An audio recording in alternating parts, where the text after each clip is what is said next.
ठीक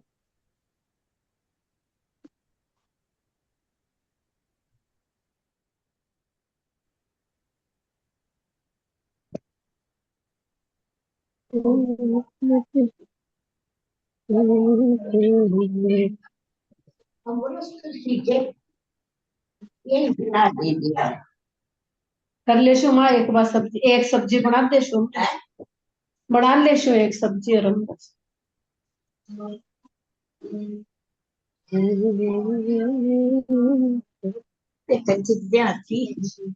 सात बजे, 8 बजे, आज तो 5 बजे है।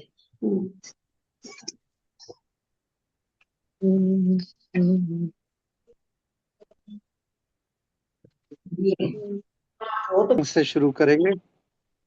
सत्संग कोई कराना चाहेंगे? हाँ जी, हाँ जी, हाँ जी, करिए, शुरू करें।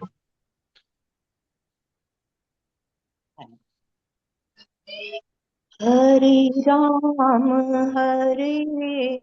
राम राम राम हरे हरे, हरे कृष्ण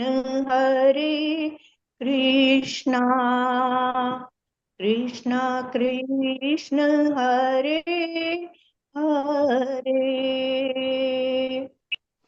हरे राम हरे राम राम राम हरे हरे, हरे कृष्ण कृष्ण कृष्ण हरे हरे, हरे राम राम राम हरे हरे,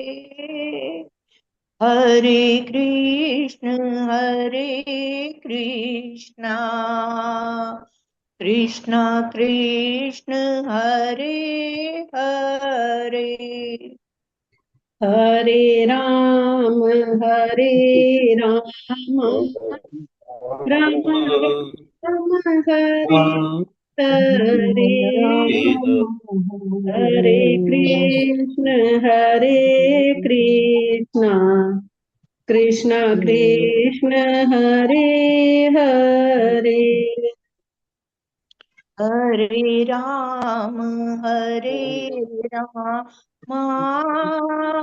राम राम हरे हरे, हरे कृष्ण कृष्ण कृष्ण कृष्ण कृष्ण हरे कृष्ण हरे हरे, हरे, हरे राम राम राम राम हरे हरे, हरे कृष्ण कृष्ण कृष्ण कृष्ण हरे हरे, हरे हरे राम हरे राम राम राम राम हरे हरे, हरे हरे कृष्ण हरे कृष्ण कृष्ण कृष्ण कृष्ण कृष्ण कृष्ण हरे हरे हरे,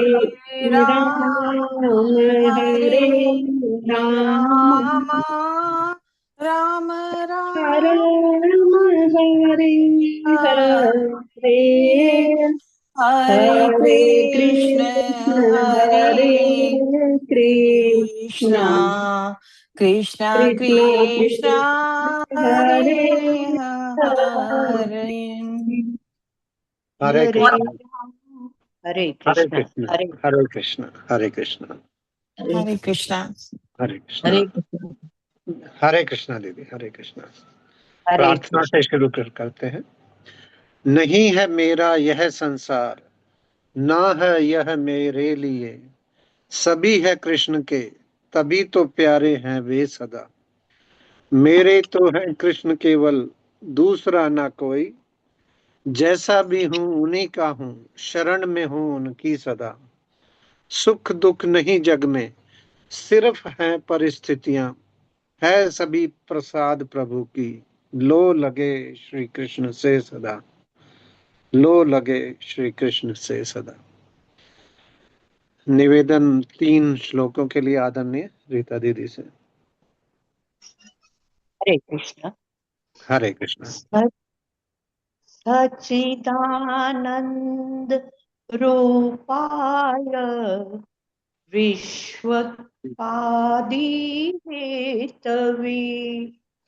तापत्राय विनाशाय श्रीकृष्णाय वयं नुमः। कृष्णे सवधामोपगते धैर्यानादिभिः सह कलौ नश्च दृशामेष पुराणार्को धुनोदित वसुदेवसुतं देवं कंसचाणूरमर्दनम् देवकी परमानन्दम्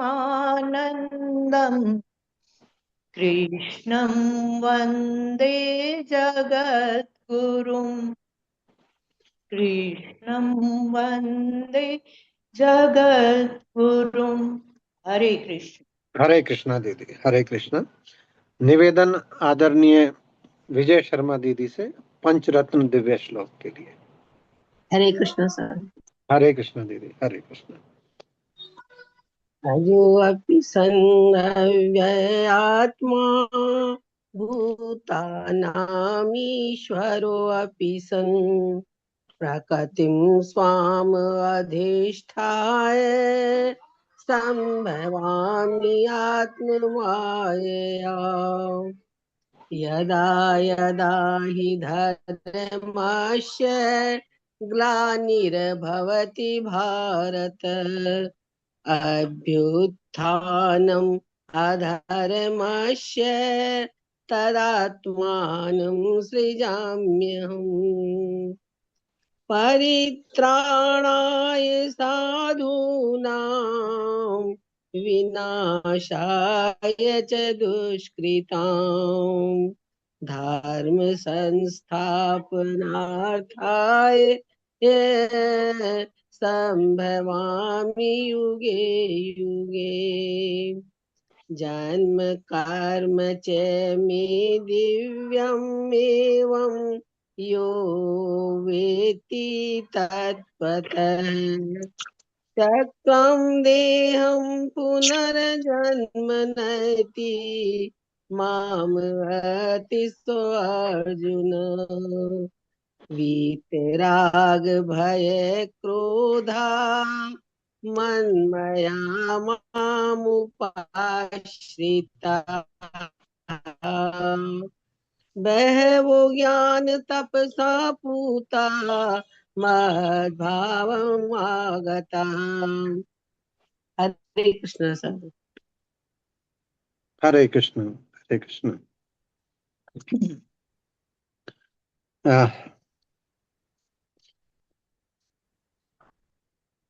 सबसे पहले लेकर तेरा नाम प्रभु, करते हैं हम शुरू आज का काम प्रभु। सबसे पहले लेकर तेरा नाम प्रभु, करते हैं हम शुरू आज का काम प्रभु। शुद्ध भाव से तेरा ध्यान लगाए हम, शुद्ध विद्या भाव से तेरा ध्यान तेरा आए हम, ध्यान लगाए हम, विद्या का वरदान तुम्हीं से पाए हम। विद्या विद्या का का वरदान वरदान तुम्हीं से पाए हम। तुम्हीं से है आगाज, तुम्हीं से अंजाम प्रभु। तुम्हीं से है आगाज, तुम्हीं से अंजाम प्रभु। करते हैं हम शुरू आज का तुम काम प्रभु। करते हैं हम करते शुरू हैं आज हम का, शुरू आज का आज का काम प्रभु। काम प्रभु। सबसे पहले लेकर तेरा नाम प्रभु। सबसे सबसे पहले पहले लेकर लेकर तेरा तेरा नाम प्रभु। नाम प्रभु। करते हैं हम शुरू आज का काम प्रभु। करते हैं हम शुरू आज का काम प्रभु। हरे करते कृष्णा। हरे हरे कृष्णा। कृष्ण हैं हरे हो। कृष्ण। शुरू हरे आज कृष्ण। का हरे काम प्रभु। कृष्ण सर। हरे कृष्णा। आप सभी सम्मानित साधकों को सादर वंदन। आप सबके सानिध्य से और प्रभु की कृपा से हम गीता का स्वाध्याय कर पा रहे हैं। विगत 2 क्लासेस से हम अध्याय 2 सांख्य योग का स्वाध्याय कर रहे हैं। पहले 6 अध्याय कर्म योग के हैं और भगवान ने सांख्य योग से दूसरा अध्याय शुरू किया है। सांख्य योग में ज्ञान और विवेक की बड़ी महत्ता है। सत्य असत्य को अलग अलग अनुभव करना ही विवेक है, ये हमने पिछली कक्षा में समझा था। सांख्य योग में भगवान ने जो अपना उपदेश शुरू किया है, इसमें पुरुष प्रकृति, शरीर शरीरी, देह देही आदि तत्वों का विवेचन कर हम अपने आत्म स्वरूप की अनुभूति कैसे करें, ये भगवान ने हमें श्लोक संख्या 11 से 30 में बड़े विस्तार से इसमें हमें बताया है। उद्देश्य क्या है कि हम समझे कि हम दृष्टा हैं, दृश्य नहीं है। हम शरीर नहीं है, बल्कि इस शरीर को जानने वाले शरीरी हैं, आत्मा है। और अपने इस स्वरूप को पहचानना ही इस सांख्य योग का, इस सांख्य दर्शन का उद्देश्य है। इसी के साथ साथ एक चीज और समझनी है कि सांख्य योग का पालन ऐसा नहीं है कि इसके लिए कोई संन्यास लेना होगा, वैराग्य लेना होगा। गृहस्थ में रहते हुए भी हम कर सकते हैं। मुख्य बात जो समझने की है कि कर्मों में कर्तापन या अहमता का त्याग करना है। और यही चीज इस सांख्य योग के बाद कर्म योग में हम विस्तार से समझेंगे। कर्म योग को कर्म संन्यास योग भी कहते हैं। कर्म संन्यास, संन्यास मतलब कर्मों का सम्यक न्यास, कर्मों में आसक्ति, ममता का त्याग, फल कांक्षा का त्याग, कर्ता भाव का त्याग। तो ये सारी चीजें अब कर्म योग अब आज से हम शुरू भी करेंगे 38वें श्लोक के बाद से। और गीता हमने पिछली कक्षाओं में समझा है कि ये गीता ज्ञान योग, कर्म योग, भक्ति योग का बड़ा सुंदर समन्वय गीता में किया गया है। हम हमारे स्वभाव के अनुसार, हमारे सामर्थ्य के अनुसार, हमारे को जो अच्छा लगे वो मार्ग अपनाकर हम किसी एक मार्ग पे चलना हम तय करें और बाकी दो योग अपने आप फिर हमारे जीवन में घटित होने लगेंगे। ये एक सबका अनुभव है। तो गीता में ज्ञान योग का वर्णन है, कर्म योग का वर्णन है, भक्ति योग का वर्णन है। हमें कौन सा, हमारे लिए कौन सा मार्ग उपयोगी है, ये हमें खुद को तय करना है कि हमारा स्वभाव कैसा है, हमें किस में ज्यादा अच्छा लग रहा है। ये हम खुद इसको तय करें तो वो हमारे लिए ज्यादा कल्याणकारी होगा।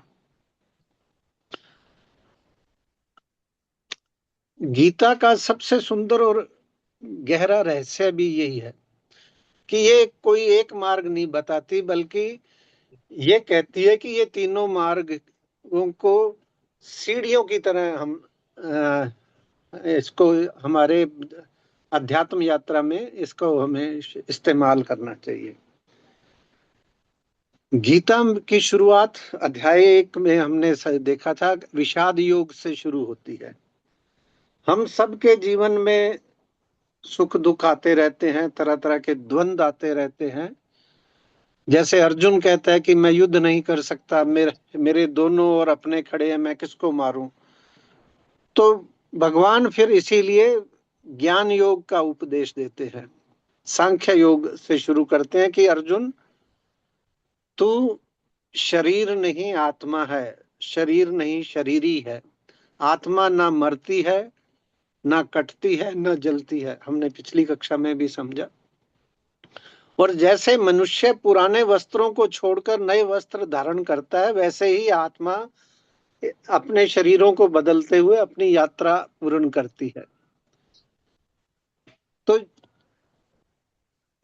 हमें पहला ज्ञान क्या मिला कि हम शरीर नहीं शरीरी हैं, आत्मा है, देह नहीं देही है। ये ज्ञान बहुत आवश्यक है, क्योंकि जब तक हम अपने को शरीर मानते रहेंगे तब तक भय मोह दुख ये बने रहेंगे, हम इनसे घिरे रहेंगे। ये चीजें जब जब हमारे अनुभव में आने लगेगी तो इसके बाद फिर भगवान कहते हैं कि केवल जान लेना ही पर्याप्त नहीं है। भगवान संसार में रहते हुए हमें कर्म करना भी आवश्यक है। वैसे भी कोई भी मनुष्य कर्म किए बिना नहीं रह सकता है। अब यहीं से कर्मयोग की शुरुआत होती है। कर्मयोग क्या है? आत्मा को जानकर अहंकार और फल की अपेक्षा किए बिना फल की आसक्ति छोड़ते हुए कर्म करना। इसीलिए भगवान कहते हैं कि निष्काम भाव से किया गया कर्म ही कर्मयोग है। हम जीवन भर सकाम भाव से कर्म में लगे रहते हैं, यही एक नजरिया बदलना है। तो जो फल का मजा लेता है वह संसारी है, और जो कर्म करने का आनंद लेता है वो सच्चा कर्मयोगी है। और यही हमने सीखना है कि सच्चे कर्मयोगी कैसे बने। ज्ञान ले लिया, सच्चा कर्मयोगी बनना सीख लिया, तो केवल ज्ञान और कर्म से भी ये जो अंदर एक अहंकार रहता है वो नहीं जा पाता है। मैं जान गया हूं, मैं कर रहा हूं, ये मैं पना है, ये जब तक नहीं जाएगा तब तक हमारा कल्याण नहीं होगा। इसीलिए इसके बाद भगवान सबसे फिर गहरा मार्ग बताते हैं, भक्ति योग। भक्ति योग का मतलब है कर्तापन का त्याग, मैं पने का त्याग और पूरी तरह शरणागति। और ये भाव कि हे प्रभु, करने वाले आप हैं, फल देने वाले आप हैं, मैं तो केवल निमित्त मात्र हूँ, आपका दास है। निवेदन आदरणीय राजकुमारी दीदी जी से, कृपया माइक म्यूट पे कर ले। निवेदन प्लीज।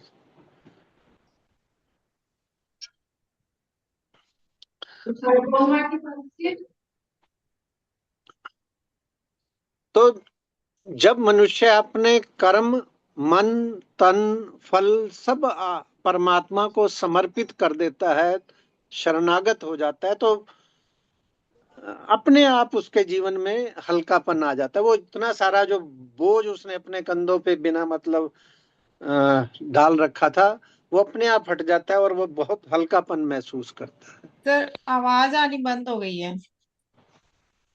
एक मिनट, नहीं आ रही है आवाज। माइक तो ऑन है, एक बार चेक करें, आ रही है आवाज? कोई बताएंगे आवाज आ रही है? आ रही है हाँ सर जी। आवाज। जी चलिए, हरे कृष्ण, हरे कृष्ण। सर आ रही है, आ रही है, जी सही जी ढंग जी, से आ थैंक रही यू, है। हरे कृष्ण। जी सर, जी सर, हरे कृष्ण। तो अब जो भक्ति मार्ग की हम बात कर रहे हैं, तो भक्ति का अर्थ केवल ये जो हम रोज सुबह शाम पूजा करते हैं वो नहीं है।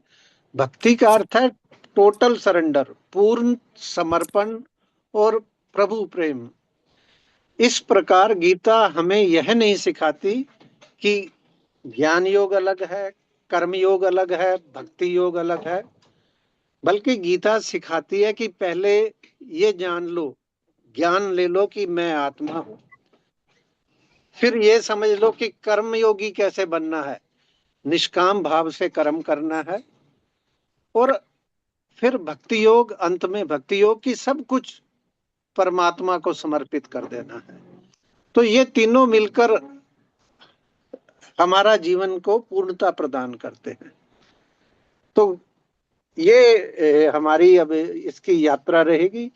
तो ज्ञान योग दिशा देता है, कर्म जीवन को चलाता है, और भक्ति अहंकार को मिटाता है। अब पिछली कक्षा में हमने 36 श्लोक तक हम पहुंचे थे। अभी तक जो 36 श्लोक की यात्रा हमने की है, 1 से 10 श्लोक तक अर्जुन अपनी बात कहता रहता है, और फिर भगवान जब अपनी बात शुरू करते हैं श्लोक संख्या 11 से, तो 11 से 30वें श्लोक तक भगवान ने हमें सांख्य योग के बारे में बड़े विस्तार से हमें बताया है। और सांख्य योग के मुख्य मुख्य श्लोकों को मैं संक्षिप्त में पुनः कहूं तो 16वां श्लोक जो था, जिसमें सांख्य योग का सार है कि असत का तो भाव विद्यमान नहीं है और सत्य का अभाव विद्यमान नहीं है। सत्य मतलब वो जो चेतन तत्व परमात्मा, वो सर्वव्यापक है, उसका कोई अभाव नहीं है। और ये जो संसार रूपी असत हमें दिख रहा है, उसकी माया दिख रही है, असल में वो प्रतीत हो रहा है, उसका सत्ता विद्यमान नहीं है। ये हमने 16वें श्लोक में समझा। फिर 20वें श्लोक में भगवान बताते हैं कि ये जो आत्मा रूपी शरीर ही है, ये ना जन्मता है ना मरता है, यह जन्म रहित नित्य निरंतर शाश्वत और अनादि है। और शरीर के मारे जाने पे भी ये मरता नहीं है, बल्कि श्लोक संख्या 22 में भगवान बताते हैं कि जैसे हम एक कपड़ा बदल के, पुराने कपड़े बदल के नए कपड़े पहन लेते हैं, वैसे ही ये शरीरी एक शरीर छोड़कर नए शरीर में चला जाता है, जब तक कि इसकी यात्रा चलती रहती है। फिर 29वें श्लोक में हमने देखा था कि इस शरीरी को लोग किस तरह से अनुभव करते हैं। ये जब तक हमें साक्षी भाव नहीं आएगा, दृष्टा भाव नहीं आएगा। और कैसे आएगा? लगातार हम इस चीज को याद करते रहे कि हमारा सच्चा स्वरूप क्या है, तो धीरे धीरे अपने आप ये अनुभव में उतरने लगता है। और इसी के लिए फिर भगवान कहते हैं कि कोई इस शरीरी को आश्चर्य की तरह देखता है, तो दूसरा इस का आश्चर्य की तरह वर्णन करता है और अन्य कोई इसको आश्चर्य की तरह सुनता है और कोई इसको सुनकर भी नहीं जानता। कारण कि ये बताने या सुनने की चीज नहीं है, ये अनुभव की चीज है। ये लौकिक इंद्रियों से हम इसको नहीं समझ सकते। और इसीलिए इसमें एक आया था कि मेलोडी खाओ खुद जान जाओ। ये अपने आप अनुभव करने की चीज है। ये शरीरी स्वयं वैध है। शरीरी को जानना करण निरपेक्ष है। करण मतलब ये जो हमारी इंद्रियों के माध्यम से जो हम जानते समझते हैं, ये उससे परे की चीज है। ये 29वें श्लोक में हमने समझा था। और 30 श्लोक तक सांख्य योग का बताने के बाद 31वें श्लोक से फिर भगवान ने सब धर्म क्या है, कर्तव्य कर्म क्या है, इस बारे में 31वें श्लोक से शुरू किया और 38वें श्लोक तक भगवान ये इस बारे में बताते हैं। पहले तो हमारा सच्चा स्वरूप क्या है, फिर हमारा इसका सब धर्म क्या है, इसको भगवान विस्तार से बता रहे हैं। क्योंकि अर्जुन को सबसे ज्यादा द्वंद्व या कंफ्यूजन इसी बात का है कि मेरा असली कर्म क्या है, असली कर्तव्य क्या है, या मैं क्या करूं। मैं जो सामने मेरे पितामह द्रोण, आचार्य द्रोण खड़े हैं, क्या मैं इनको मारूं नहीं मारूं, मैं युद्ध करूं या इनको बचाऊं, ये उसका जो द्वंद्व है। तो उसके लिए भगवान ने श्लोक संख्या 31 से 38 तक सब धर्म का बड़ा विस्तार से वर्णन किया, जिसमें हमने 36वें अध्याय तक इसको समझा। अब इन 31 से 38 में भी देखें तो पहले 2 श्लोक में तो भगवान ने ये इस तरह से बताया कि हमें हमारा सब धर्म क्या है और हमें क्यों करना चाहिए। फिर 33, 34, 35, 36 में ये बताया कि अगर तू इसका पालन नहीं करेगा तो क्या होगा। पहले तो क्यों करना चाहिए और नहीं करोगे तो क्या होगा। और 36वें के बाद वापिस 37, 38 में भगवान अब फिर ये वापिस उसी बात पे आ रहे हैं कि सब धर्म क्यों करना चाहिए और इससे क्या लाभ होगा। हम एक चीज ये भी समझ सकते हैं कि अगर हमें कभी कोई बात किसी को बतानी हो तो हम भी ये पैटर्न अपना सकते हैं कि पहले जो बात हम समझाना चाहते हैं हम उसके प्लस पॉइंट बताएं, फिर उसके नेगेटिव पॉइंट बताएं, और फिर कंक्लूड करते हुए हम ये कहें कि इस फाइनली इसका ये फायदे हैं, इसलिए इसे करना चाहिए। ये एक चीज इस श्लोक संख्या 31 से 38 के पैटर्न से हम समझ सकते हैं। और एक चीज और आप अगर ऑब्जर्व करें कि अध्याय 1 में जो अर्जुन की जो बातें थी, उन बातों को इस 31वें श्लोक से भगवान ने रिप्लाई किया है। मैं कुछ एक बातें लेना चाहूंगा। जैसे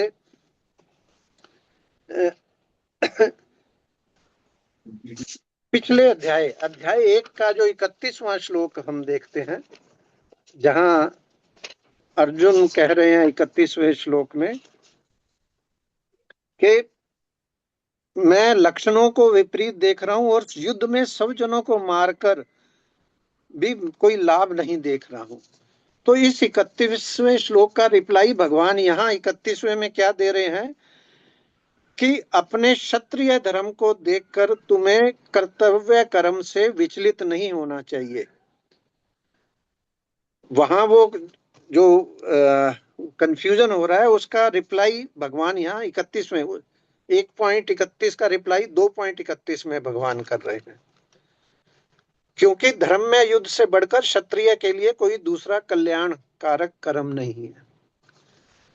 ऐसे ही 37वां श्लोक जो पिछले अध्याय का था, जहां भगवान कह रहे हैं कि अर्जुन कह रहा है कि इन आत्माओं को मारने से हमें पाप ही लगेगा, तो इन कुटुंबियों को मारकर हम सुखी कैसे रहेंगे। वो इसको हिंसा के रूप में देख रहा है, कर्तव्य कर्म में के रूप में नहीं देख रहा है, तो उसका रिप्लाई भगवान 32वें श्लोक में यहाँ कह रहे हैं कि धर्म में युद्ध से बढ़कर क्षत्रिय के लिए कोई कल्याणकारक कर्म नहीं है, भले हिंसा हो नहीं हो। आपका कर्तव्य कर्म क्या है, आपका भाव क्या है, आपका उद्देश्य क्या है, तो अपने आप प्राप्त हुआ युद्ध खुला हुआ स्वर्ग का दरवाजा है। हे पृथानंदन, वे क्षत्रिय बड़े सुखी भाग्यशाली हैं जिनको ऐसा युद्ध प्राप्त होता है। हिस्सा हो कोई पाप नहीं लगेगा, बल्कि आपके लिए स्वर्ग का दरवाजा खुला है।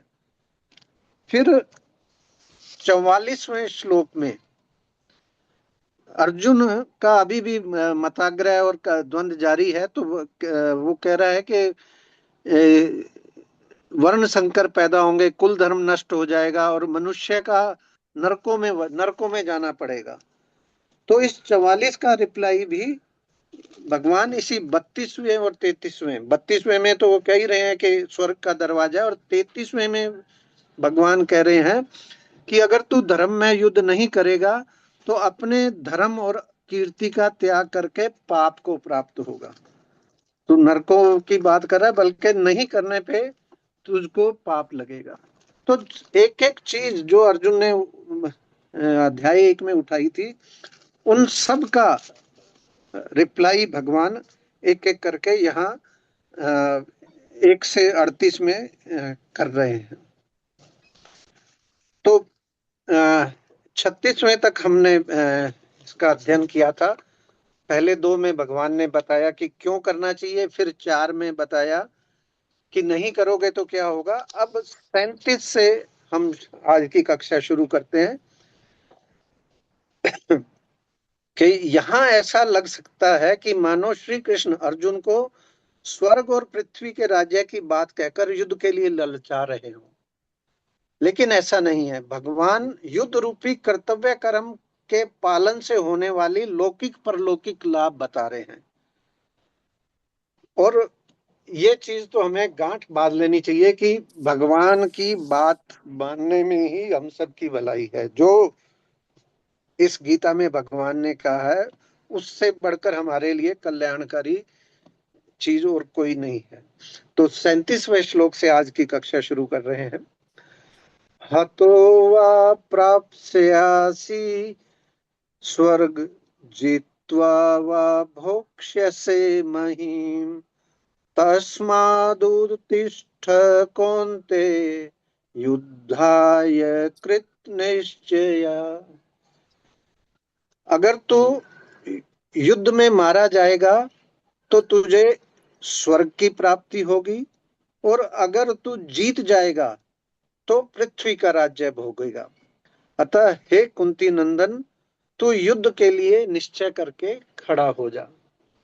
अब भगवान बिल्कुल अर्जुन के लेवल पे आके बात कर रहे हैं। बड़े बड़े ज्ञान की या सिद्धांत की बातें ना करके, जो चीजें हमें जिस तरह से लौकिक बातें ज्यादा समझ में आती हैं कि जीतेंगे हारेंगे, क्या मिलेगा क्या नहीं मिलेगा, तो भगवान कह रहे तू मारा गया तो स्वर्ग की प्राप्ति होगी, और नहीं मारा गया और जीत गया तो राज्य को भोगेगा। तेरे तो दोनों हाथों में लड्डू है।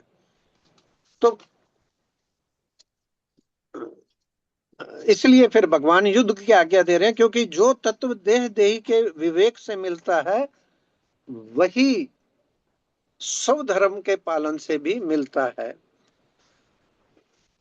अर्जुन युद्ध की अपेक्षा भिक्षा से निर्वाह करने की बात कर रहे हैं, लेकिन भगवान कहते हैं कि धर्म में युद्ध से बढ़कर कोई कल्याणकारी कर्म नहीं है।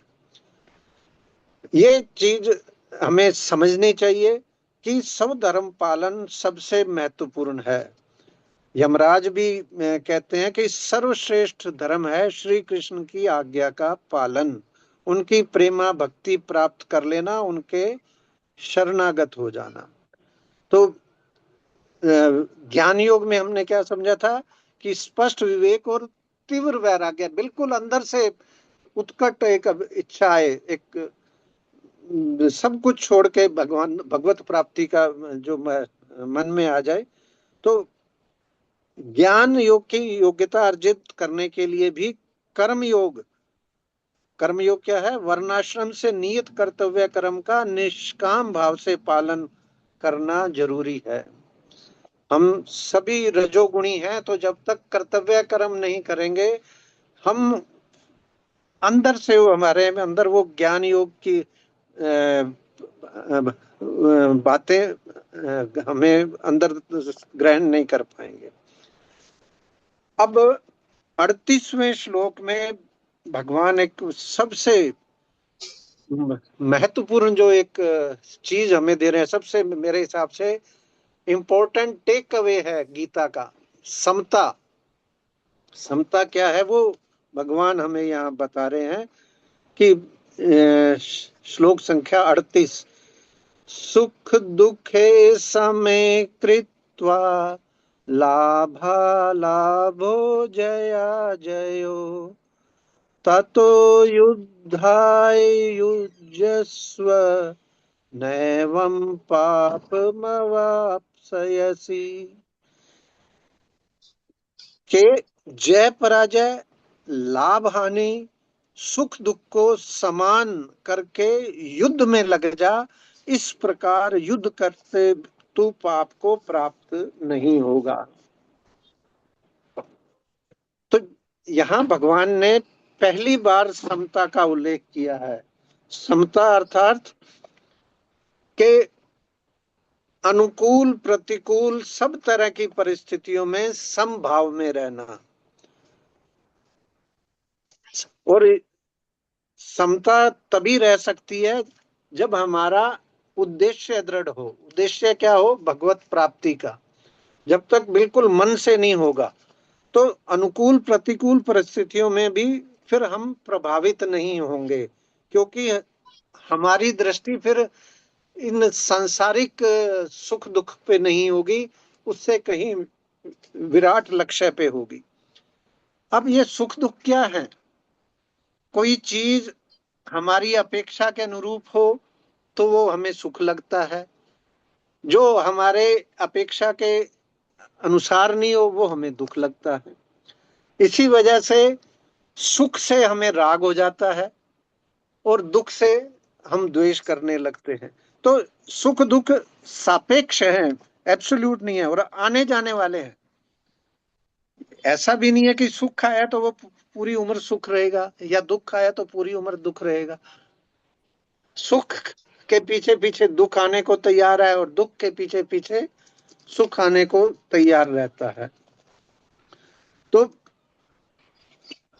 जय पराजय की बजाय युद्ध रूपी कर्तव्य कर्म का पालन करने, और वो भी निष्काम भाव से करने के लिए, इसलिए भगवान कह रहे हैं।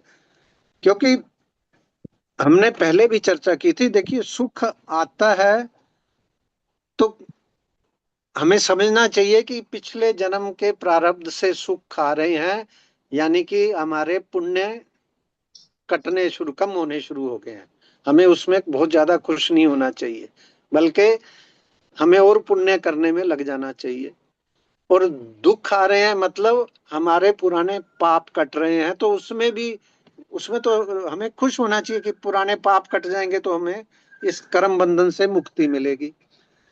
तो हम क्या, सुख आता हुआ अच्छा लगता है, लेकिन वही सुख जब जाने लगता है तो उससे दुख आता है। और दुख आता हुआ अच्छा लगता है, लेकिन जब वो जाता है तो वही दुख जिसको हम कह रहे थे कि ये खराब है, वही हमें अच्छा लगता है। जाता हुआ दुख अच्छा लगता है और सुख आता हुआ अच्छा लगता है। तो बेसिकली तो दोनों ही समान है, इसलिए सुख दुख में समता बनाए रखें, अपना मन को स्थिर बनाए रखें। तो दोनों ही अगर इस तरह से समता आ जाएगी तो फिर ये हमें बांधेंगे नहीं। सुख के लोभ से हमें प्रवृत्त नहीं होना चाहिए, कुछ भी करने के, प्रवृत्त मतलब कुछ भी करने को तैयार।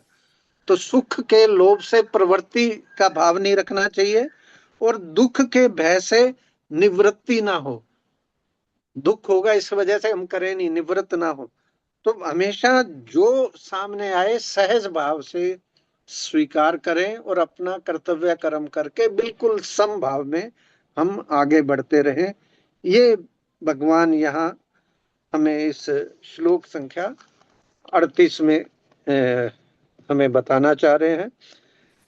और इसको और विस्तार से हम आगे वाले श्लोकों में समझेंगे कि सुख दुख हानि लाभ जय पराजय में सम रहकर कर्तव्य पालन करना ही कर्म योग है। और वैसे भी कर्म, हमारा अधिकार सिर्फ कर्म करने पे है, इसके फल में नहीं है।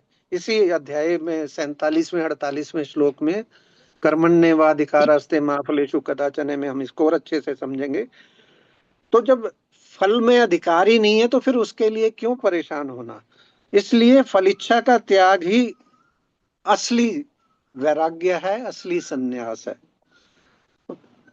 जबकि अर्जुन इस बात को नहीं समझकर भिक्षा मांगूंगा और जंगल में चला जाऊंगा, एक छदम मतलब नकली सन्यास की बातें कर रहा है। तो इसी के लिए कहते हैं कि कहीं केशव भीतर जोग जगे, अति ऊपर भोगन में तन है, मन हाथ सदा जिनके तिनको, वन ही घर, घर ही वन है। जब अंदर से वैराग्य आए तो वो असली सन्यास है। अब यदि तुम अपने हृदय के अंदर और बाहर दोनों ओर प्रकाश चाहते हो, अब श्लोक संख्या 39 शुरू कर रहे हैं। तो हम जिस मार्ग से जाएं समता फल रूप में प्राप्त होनी चाहिए। समता का अंजन अगर हमने आंखों में लगा लिया तो फिर ये जो काम कर्म है हमें बांधते नहीं है। हम कर्म तो हम करते हैं, लेकिन अगर सकाम भाव से करते हैं तो ये बंधनकारी हो जाते हैं, और यदि निष्काम भाव से समता का भाव रखते हुए करते हैं तो फिर ये बांधते नहीं है। समता उस मणि के अनुसार है, उस दीपक के अनुसार है, जिसको घर की देहरी पे रख दे तो वो घर के अंदर भी उजाला करती है, घर के बाहर भी उजाला करती है। तो यदि तुम अपने हृदय के अंदर और बाहर दोनों ओर प्रकाश चाहते हो तो राम नाम रूपी दीपक को अपनी जीभ रूपी देहरी के द्वार पे धर लो। दरवाजे की देहरी पर दीपक रख दिया जाए तो घर के बाहर और अंदर प्रकाश होता है।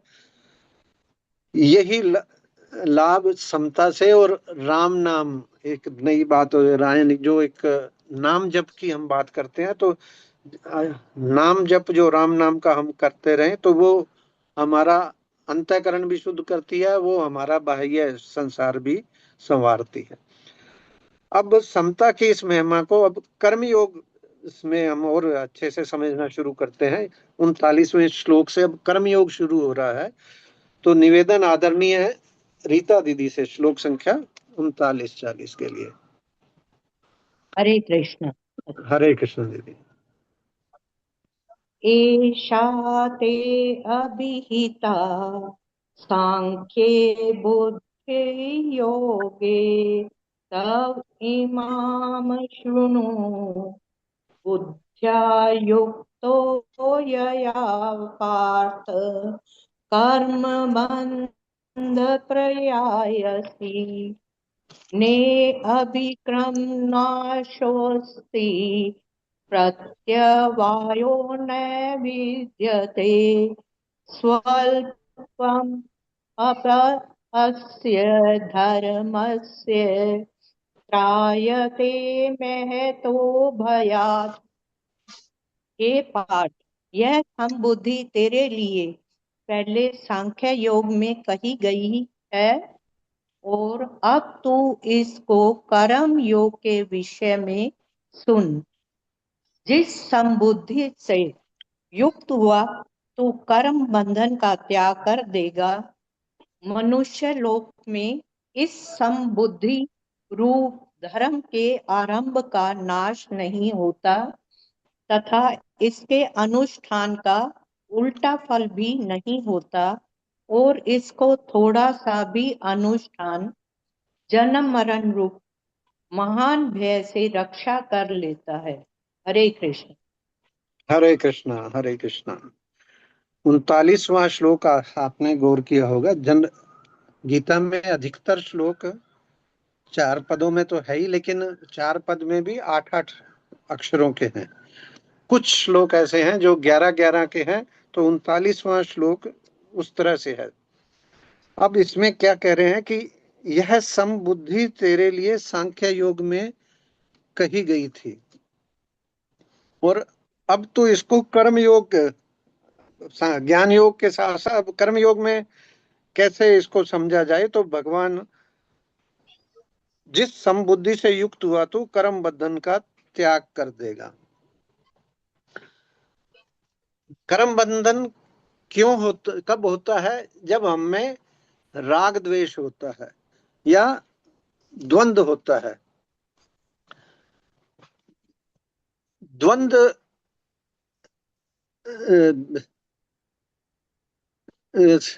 कब होता है? जब हमारे मन में, दिमाग में स्पष्टता नहीं होती।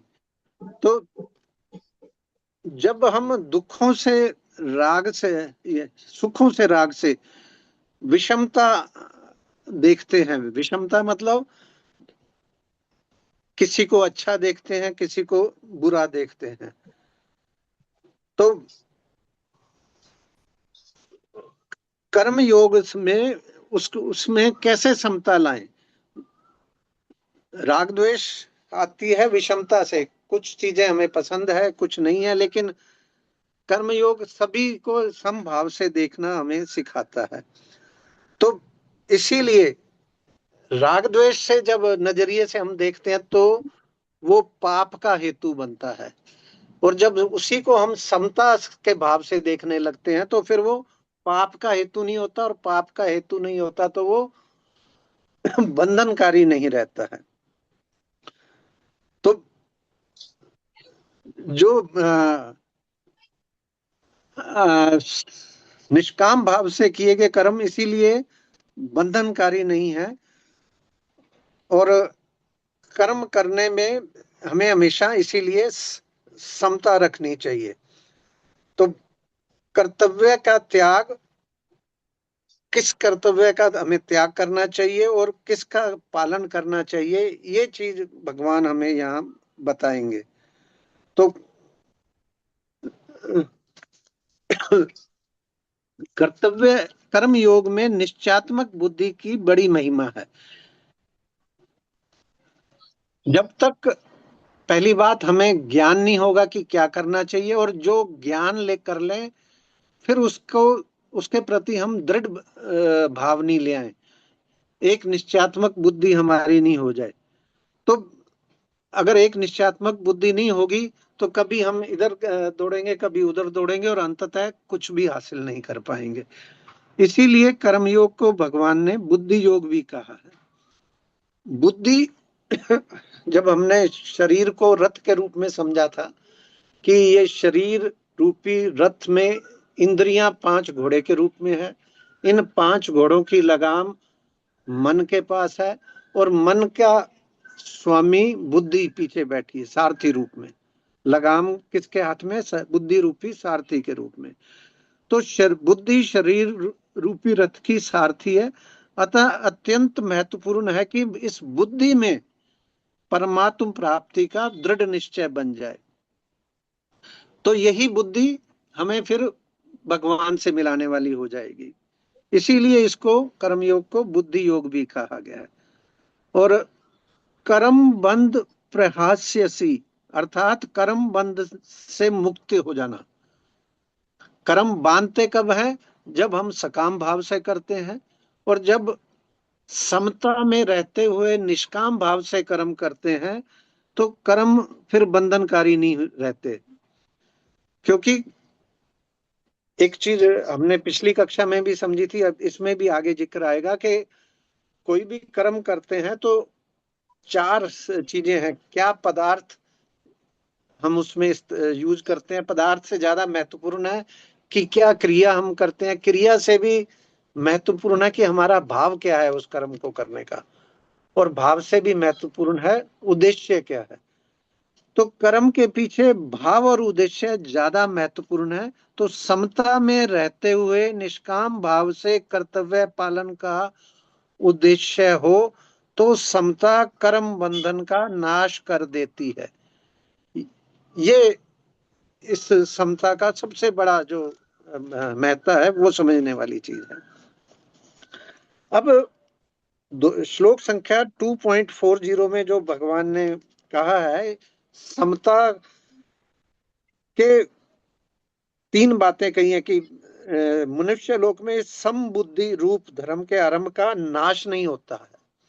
ये समता जो आ जाती है तो इसका नाश नहीं होता है, इसका उल्टा फल नहीं होता है, और इसका थोड़ा सा भी अनुष्ठान जीवन मरण रूपी महान भय से हमें हमारी रक्षा कर देता है। तो विषय भोगों से राग द्वेष के कारण हम में भय आता है। सकाम भाव से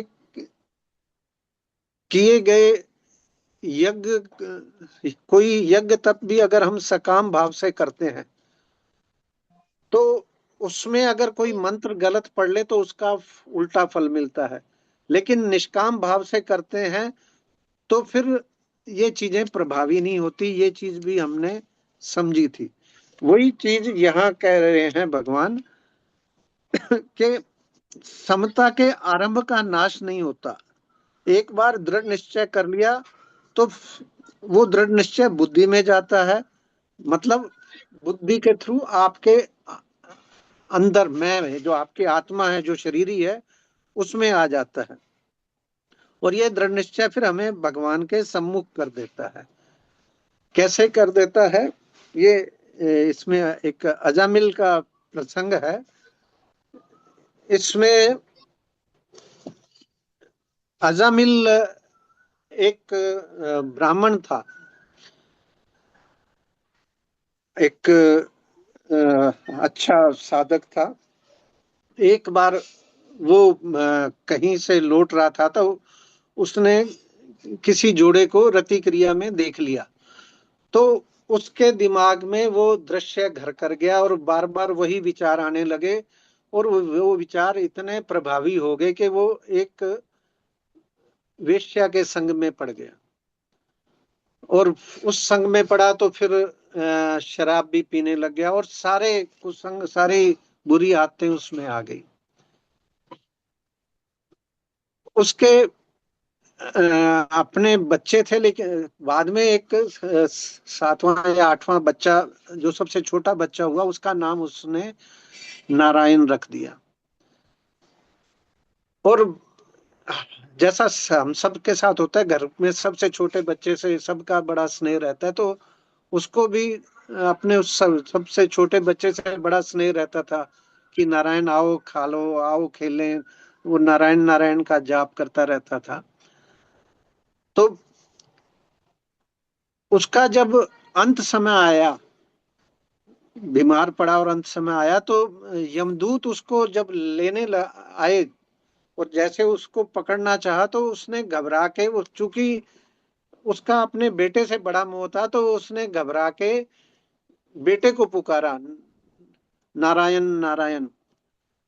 तो वो नारायण का जैसे ही नाम लिया, उस नाम की देखिए कितनी महिमा है कि तुरंत भगवान के दूत वहां आ गए और उन्होंने यमदूतों से कहा कि तुम इससे नहीं ले जा सकते। तो यमदूतों ने कहा भी ये तो इसका जो भी प्रारब्ध था, हम तो उस तरह से इसको लेने आए हैं। उन्होंने कहा नहीं, अब इसने नारायण का नाम ले लिया है अंतिम समय में, तो तुम अब इसको नहीं ले जा सकते। अब ये नारायण के माध्यम से ये उनके हम दूतों की ये ड्यूटी हो गई है कि हम इसकी रक्षा करें। और अंततः बात यमराज तक गई और उनको भी ये मानना पड़ा कि अगर भगवान के दूत आ गए तो इसको छोड़ देते हैं। उसको जीवन मिल गया। और ये जो सारे घटना उसने अजामिल ने देखी, तो उसको तत्काल बोध हो गया कि मैं क्या कर रहा था और ये भगवान नाम मेरे जीवन का उद्देश्य क्या था और भगवान नाम का कितना महत्व है, वो तत्काल वो सब चीजें छोड़ के इसी मार्ग पे चल पड़ा और उसका बाद में कल्याण हो गया। तो जो बात हो रही थी कि जब अंदर से हमारे अंदर जिस क्षण ये जाग गया कि हमें भगवत प्राप्ति करनी है, तो अपने आप फिर ये जो संसार की तरफ हम सम्मुख हुए रहते हैं वो अपने आप छूट जाएगा और भगवत प्राप्ति का मार्ग सहज हो जाएगा। आगे के अध्यायों में हम समझेंगे कि अंतिम समय में हमारे दिमाग में क्या विचार रहते हैं, हम क्या नाम लेते हैं, हम क्या बोलते हैं, वो तय करता है कि हमारी अगली योनि क्या होगी, हम आगे किस योनि में जाएंगे या हमारा कल्याण कैसे होगा अंतिम समय में। तो इस चीज को लेकर कई बार ये दिमाग में आती है कि अगर अंतिम क्षण में भगवान का नाम नारायण नारायण जपने से त्याग जीवन का कल्याण हो जाएगा, तो फिर हम अंतिम समय में ही ले लेंगे, अभी से क्यों इस रास्ते में पड़े। लेकिन ये बात भी समझनी चाहिए कि किसको मालूम है कि अंतिम समय कब आएगा, और जब आएगा एकदम से आएगा। और हम स्वभाव से जो जिन चीजों में उलझे रहते हैं अंतिम समय में भी फिर वही विचार रहते हैं। अगर अभी से हम भगवान नाम का, नारायण जाप का, इन चीजों का अभ्यास जीवन में नहीं लाएंगे तो तय मानिए कि अंतिम समय में भी फिर हम नाम नहीं ले पाएंगे। तो ये यहाँ समझने की बात है।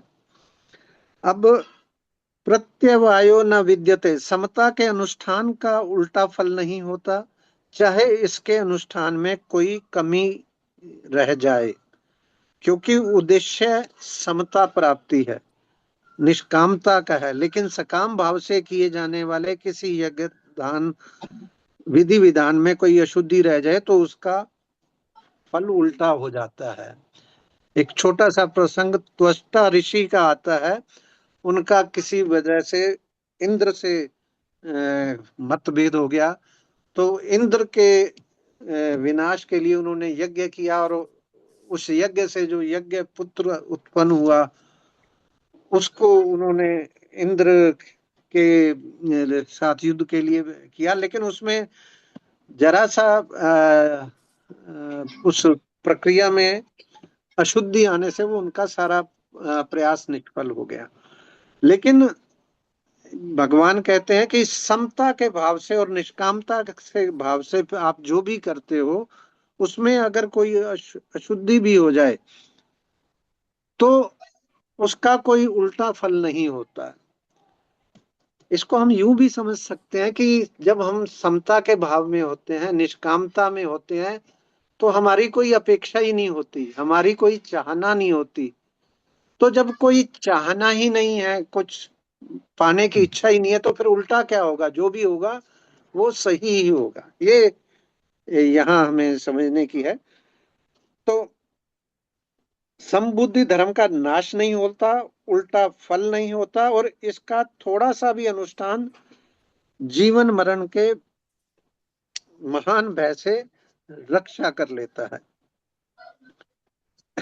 समता प्राप्ति के लिए किया गया थोड़ा सा अनुष्ठान भी महान भयों से रक्षा करने में समर्थ होता है, क्योंकि छोटे से छोटा त्याग भी सत्य है। जो भी हम निष्काम कर्म करते हैं, त्याग करते हैं, उनसे हमेशा सत्य है, और सत्य हमेशा नित्य है, अनंत है। और जो नित्य अनंत होता है उसका फिर कभी नाश नहीं होता, वो सदा सदा के लिए आ जाता है।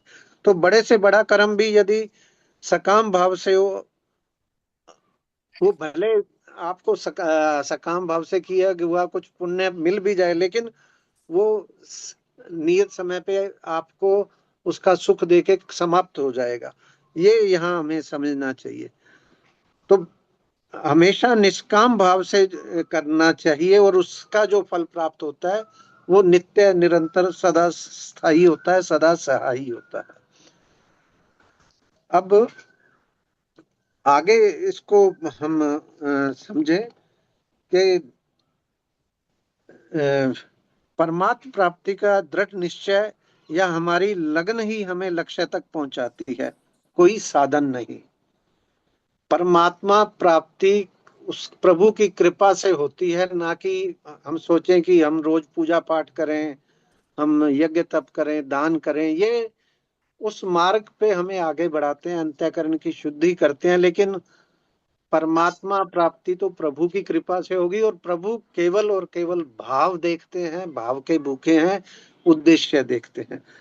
तो परमात्मा प्राप्ति का हमारा उद्देश्य जितना दृढ़ होगा, कर्मयोग का आचरण भी उतना बढ़िया होगा। इसीलिए भगवान कर्मयोग का वर्णन करने से पहले निश्चयात्मक बुद्धि की बात कर रहे हैं, श्लोक संख्या 41 में।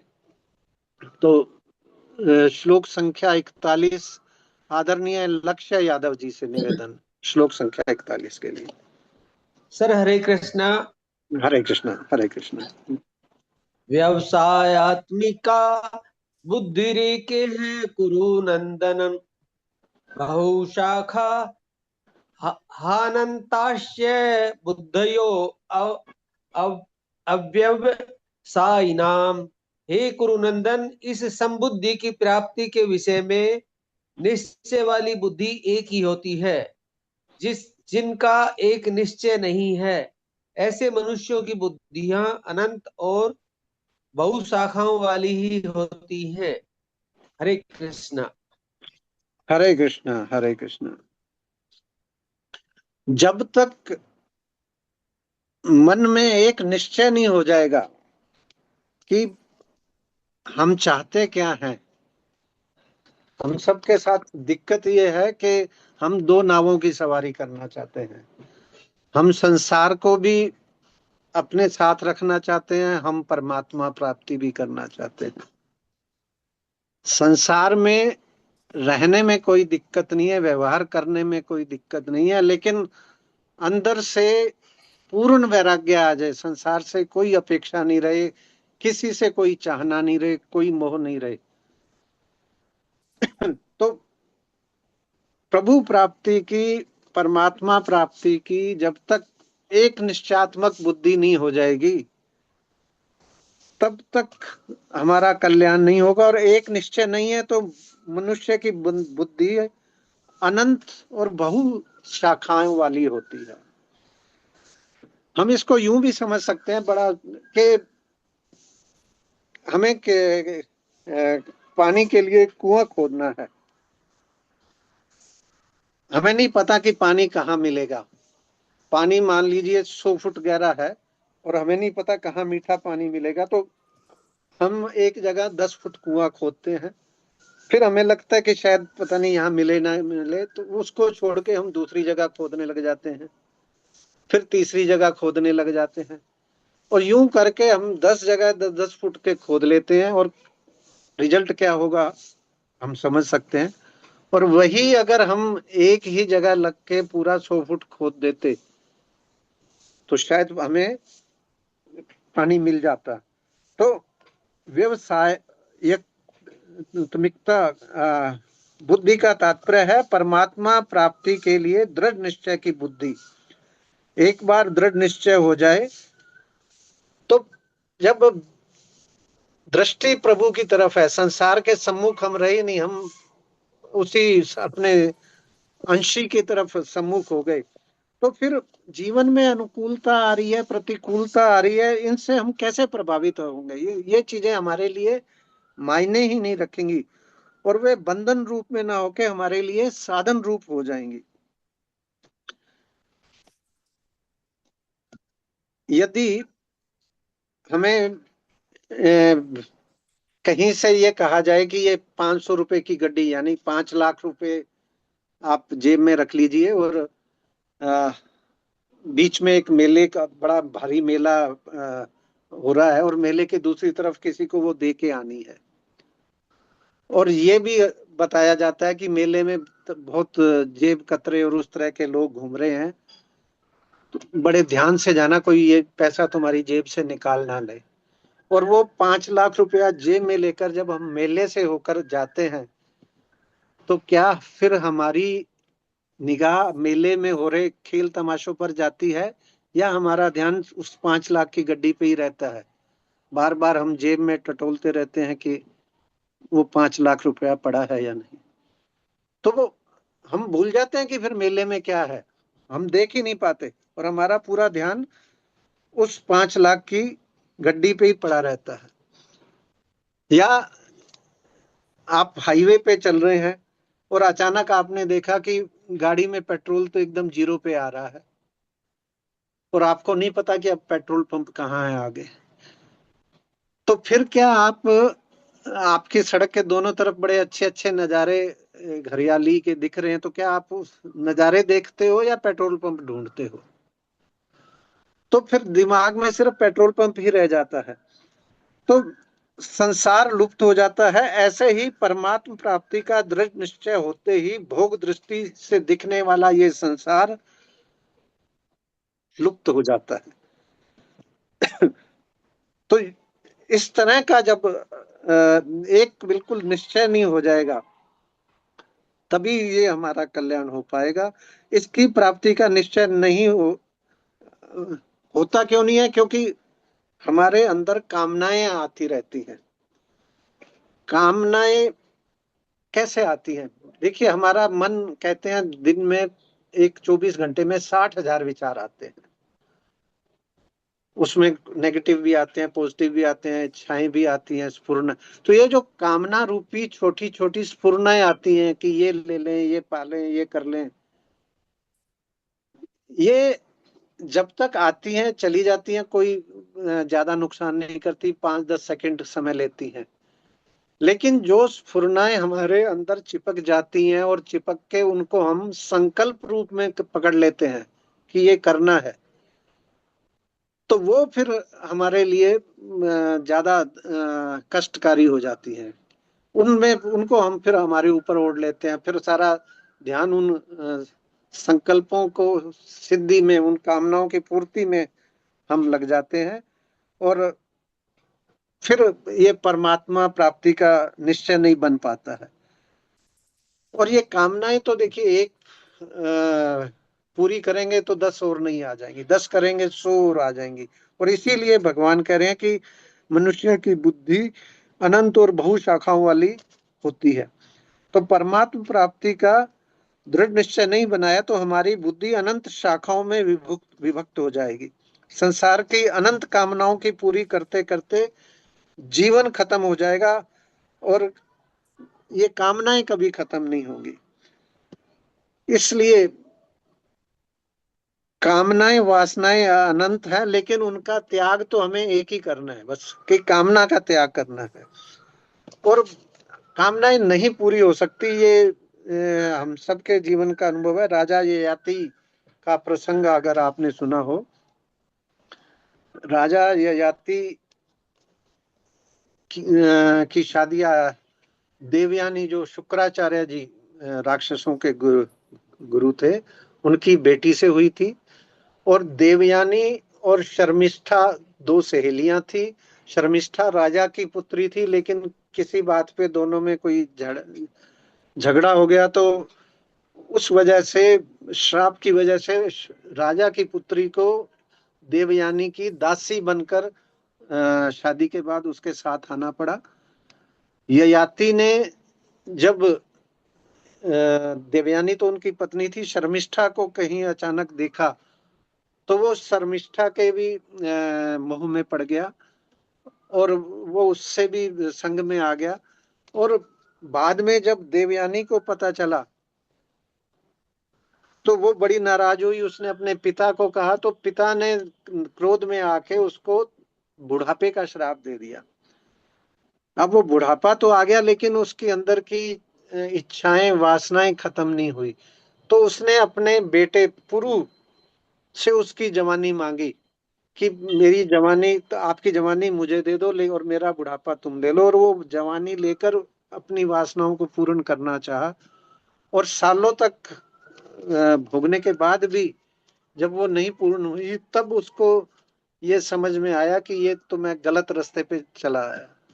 और फिर उसने पश्चाताप किया, वो अपने बेटे को से बुढ़ापा वापस लिया और फिर सदमार्ग पे चल पड़ा और उसी से उसका कल्याण हुआ। तो ये चीजें हमें समझ लेनी चाहिए कि कामनाएं आपकी कभी खत्म नहीं होंगी। वैसे भी जीवन में जो करना था पाना था बहुत कुछ कर लिया, तो अब हमें जब जागो तभी सवेरा वो समझ के अपने कल्याण के मार्ग पर चल लेना चाहिए। और चल लेना चाहिए सही जीवन। ये जो मनुष्य योनि मिली है इसका उद्देश्य क्या है वो हम समझ लें, उद्देश्य समझ के उसका दृढ़ निश्चय कर लें। दृढ़ निश्चय कैसा हो, जैसा माता पार्वती का था। माता पार्वती भगवान शिव को पति रूप में प्राप्त करने के लिए बहुत कठिन तप करती है, हजारों साल तक करती हैं। और भगवान शिव के कहने पे सप्तऋषि आते हैं उनके पास और भगवान विष्णु का बड़ा गुणगान करते हैं और कहते हैं कि कहाँ तुम शिव के चक्कर में पड़ रहे हो, तो उनसे तो कहीं अच्छा भगवान विष्णु है, और विचलित करने का प्रयास करते हैं। लेकिन माता पार्वती का दृढ़ निश्चय देख के वो भी चले जाते हैं और भगवान को बताते हैं। फिर आगे की कहानी आप सब जानते हैं। तो ऐसा दृढ़ निश्चय हो कि फिर वो कहीं भी डगमगाए नहीं। ये एक निश्चयात्मक बुद्धि हमें समझनी चाहिए। अब एक निश्चयात्मक बुद्धि नहीं होने के पीछे मुख्य कारण है जो अभी हम चर्चा कर रहे हैं, सुखासक्ति।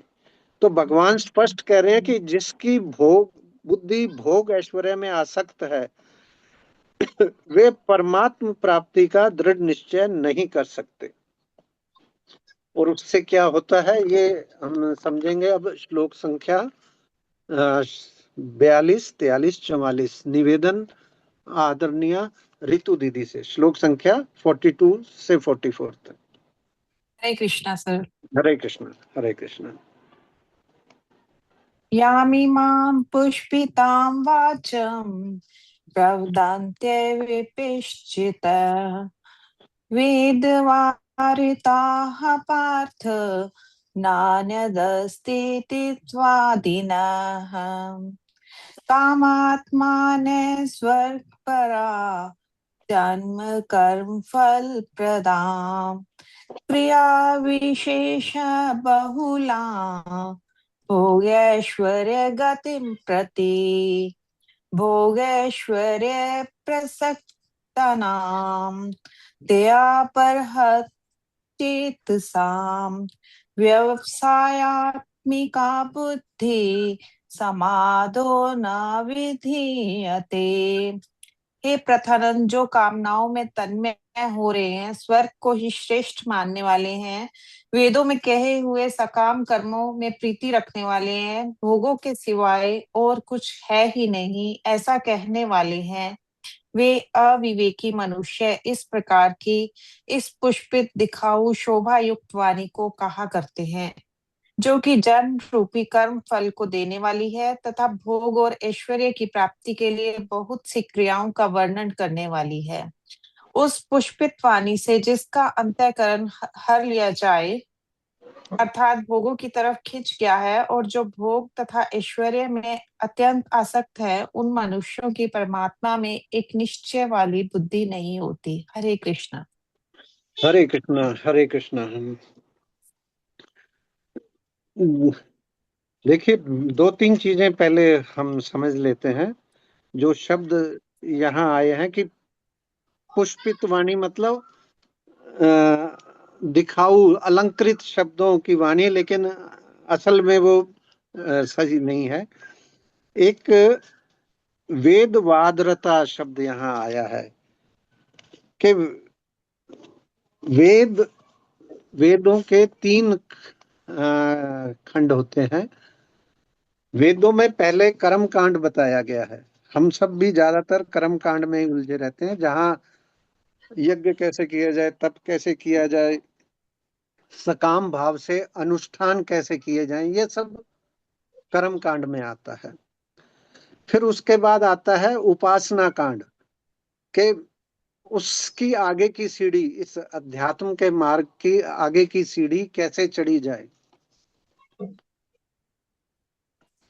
और फिर उसके बाद उससे भी आगे की जो स्थिति है वो ज्ञान कांड है, जो जिसको हम तत्व दर्शन कहते हैं, आत्म स्वरूप का ज्ञान होना कहते हैं।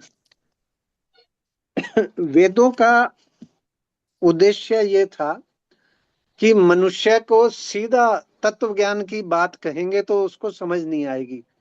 मनुष्य हम सभी रजोगुणी हैं, कर्म करने में ज्यादा, कर्ता भाव से कर्म करने और सकाम भाव से करने में ज्यादा हमारा रुचि रहती है, और सीधा तत्व ज्ञान की बात करेंगे तो समझ नहीं आएगी। तो धीरे धीरे हम जिस मार्ग पे चल रहे हैं उसको धीरे धीरे अध्यात्म की तरफ कैसे लाएं, इसलिए पहले कर्म कांड सिखाया गया ताकि कम से कम भगवान नाम लेने लगे। फिर उससे और ज्यादा उपासना की तरफ लाएं, और फिर ज्ञान की तरफ लाएं ताकि अंदर से तीव्र वैराग्य की स्थिति आए। लेकिन जो वेद वादरता है वो सिर्फ कर्म कांड में ही उलझे रह जाते हैं और सोचते हैं कि बस यही परम उद्देश्य है कि सकाम भाव से हम ये सारी रिचुअल्स करते रहे और उनका जो सुख भोग है उसको पाते रहे। तो वेदों के अंतिम भाग को वेदांत उपनिषद कहते हैं, और वेदों का वास्तविक तात्पर्य को जाने बिना सिर्फ कर्म कांड में रुचि रखने वाले को वेदवादरता शब्द कहा गया है। और ऐसे लोग कौन होते हैं? जो कामनाओं में तन्मय रहते हैं और स्वर्ग को ही श्रेष्ठ मानते हैं और भोगों को सिवाय उनको और कुछ ज्यादा सोच में आता नहीं है। अब अगला जो 43 जो श्लोक है, कामात्मानः स्वर्ग पर, वेदों के परम उद्देश्य को न समझकर स्वर्ग प्राप्ति हेतु क्रिया की प्रधानता वाले वेद वर्णित सकाम यज्ञों में उलझकर जो रह जाते हैं, भगवान ने उनको कामात्मान स्वर्ग परा शब्दों से ऐसे उनको कहा है। और जो इन कामनाओं में उलझ के रह जाते हैं, तो कामनाएं समस्त पापों की जड़ है। कोई भी पाप क्यों करता है? या तो मोह की वजह से करता है या भय की वजह से होता है, और उनका कारण भी कामनाएं ही होती है। तो यदि उद्देश्य, हम अपने जीवन का उद्देश्य भोगों को भोगना ही मान लें, तो फिर हम सत्कर्मों का पालन भी इसलिए करेंगे कि अच्छे भोग हम प्राप्त कर सकें। भोगों का विस्तार अनंत है, कामनाएं अनंत हैं, और ये लोक भी हमने समझे थे कि 8-9 लोक हैं, स्वर्ग लोक, ब्रह्म लोक, और तो इनमें कहीं भी हम जाएं वो अपना पुण्य का प्रताप से वहां सुख भोग के वापस इस जन्म मरण के चक्र में आना पड़ेगा। तो स्वर्ग लोक से ऊंचे ऊंचे लोक भी भोग स्थली है। तो जीवन का अंतिम उद्देश्य की पूर्ति ज्ञान कांड से ही होनी है। तो फिर जो बात हम कर रहे थे, तो दोनों कांड इसलिए, दोनों 2 स्टेप इसलिए जरूरी है कि सीधे हम उस पे नहीं आ सकते। बच्चों को अगर कोई गलत आदत है या कोई ऐसी आदत हम छुड़वाना चाहते हैं, तो खाली ये कहने से कि बेटा ये छोड़ दो, वो नहीं छोड़ेगा। हमें उसको कोई बेटर ऑप्शन देना पड़ेगा। जैसे हम चाहें कि हमारा बच्चा मान लीजिए साइकिल चलाना छोड़ दे, तो हमें उसको कोई मोटरसाइकिल जैसी ऑफर देनी पड़ेगी। मोटरसाइकिल अच्छी बुरी वो अलग बात है, मैं उदाहरण की बात कर रहा हूं कि हम मोटरसाइकिल की ऑफर देंगे तो वो साइकिल चलाना छोड़ेगा। तो इस तरह से वेदों में स्टेप बाय स्टेप हमारे उत्थान की बात कही गई है। सकाम यज्ञों में लगाना वेदों का अंतिम उद्देश्य नहीं है। वेद परोक्षवादी है, अर्थात सकाम यज्ञ में लगाते हुए निष्कामता के शिखर तक पहुंचाना उनका मूल उद्देश्य है। और यहाँ वही बात आ रही है कि पदार्थ, क्रिया, भाव और उद्देश्य कर्म करने में पदार्थ, क्रिया, भाव और उद्देश्य, इनमें उत्तरोत्तर एक से ऊपर मुख्यतः महत्व है और इन सब में उद्देश्य प्रधान है। अब हम तीसरे 44 श्लोक की व्याख्या को समझे कि जो इंद्रियों से जो हम शब्द, स्पर्श, रूप, रस, गंध, ये जो सुख लेते हैं इसी को भोग कहते हैं। और इन भोगों के लिए जो कुछ भी हम इकट्ठा करते हैं, जो भी भोगों के लिए पदार्थ रुपयों का जो संग्रह करते हैं उसको ऐश्वर्य कहा जाता है।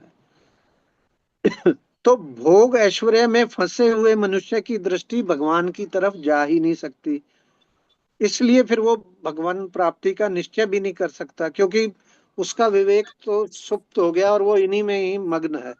तो भौतिक कामनाओं या सुख भोग का में जो आसक्त है वह व्यक्ति परमात्म प्राप्ति का दृढ़ निश्चय नहीं कर सकता। और विचार भी आए करने का तो उसका क्या हाल होता है कि जैसे भंवरे की बात कही गई है कि वो भंवरा रस पीने के लिए कमल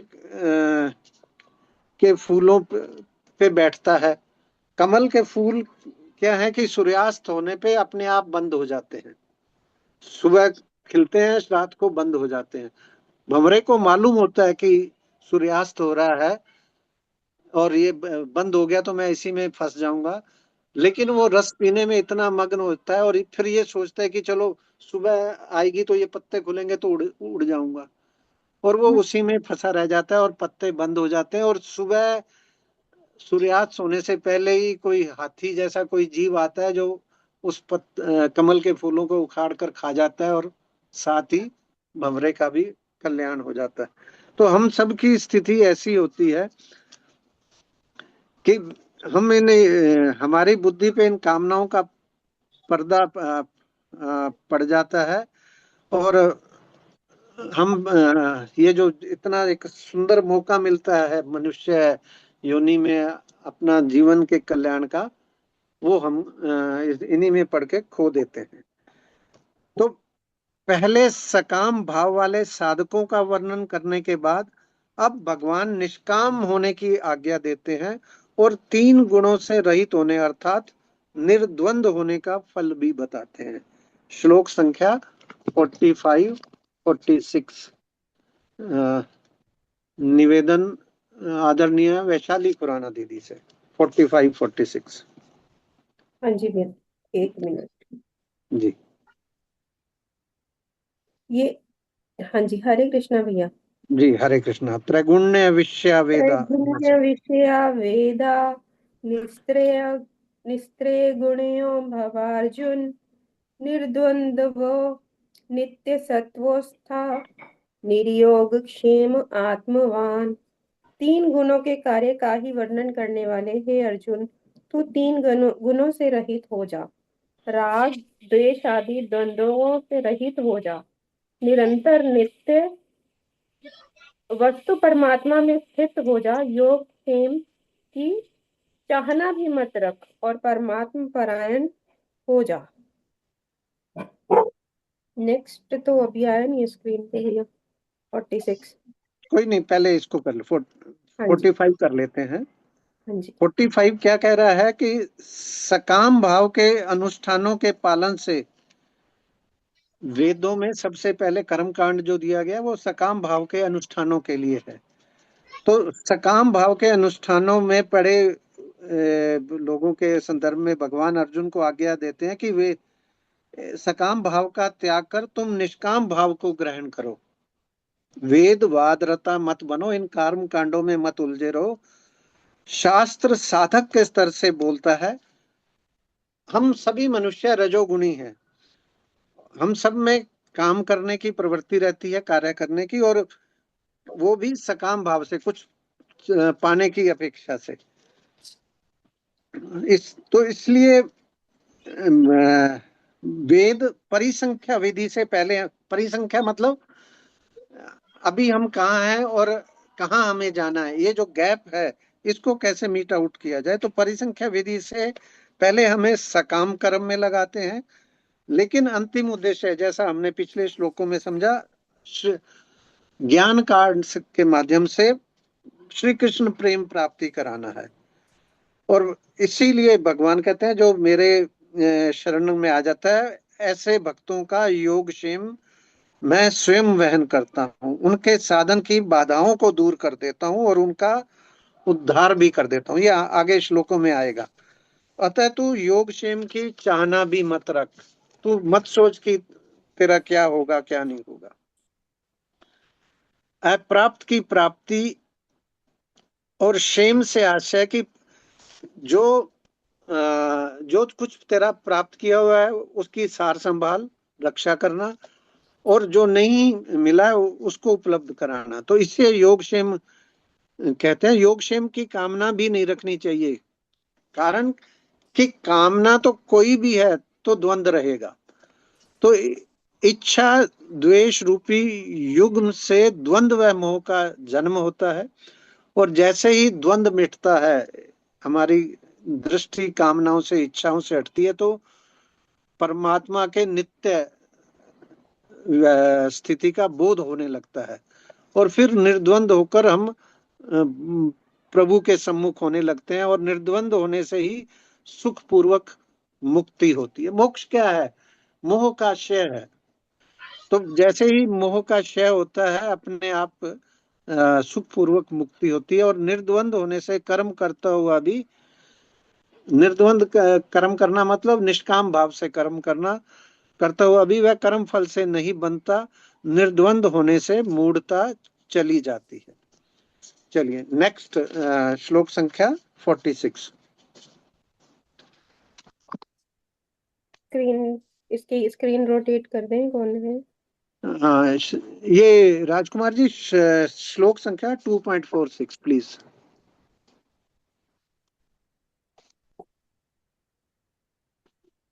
राजकुमार जी। हाँ जी, हो गया। हाँ हो गया जी। यावनार्थ उद्पाने सर्वतः संप्लुतोऽर्के तावान् सर्वेषु वेदेषु ब्राह्मणस्य विजानतः।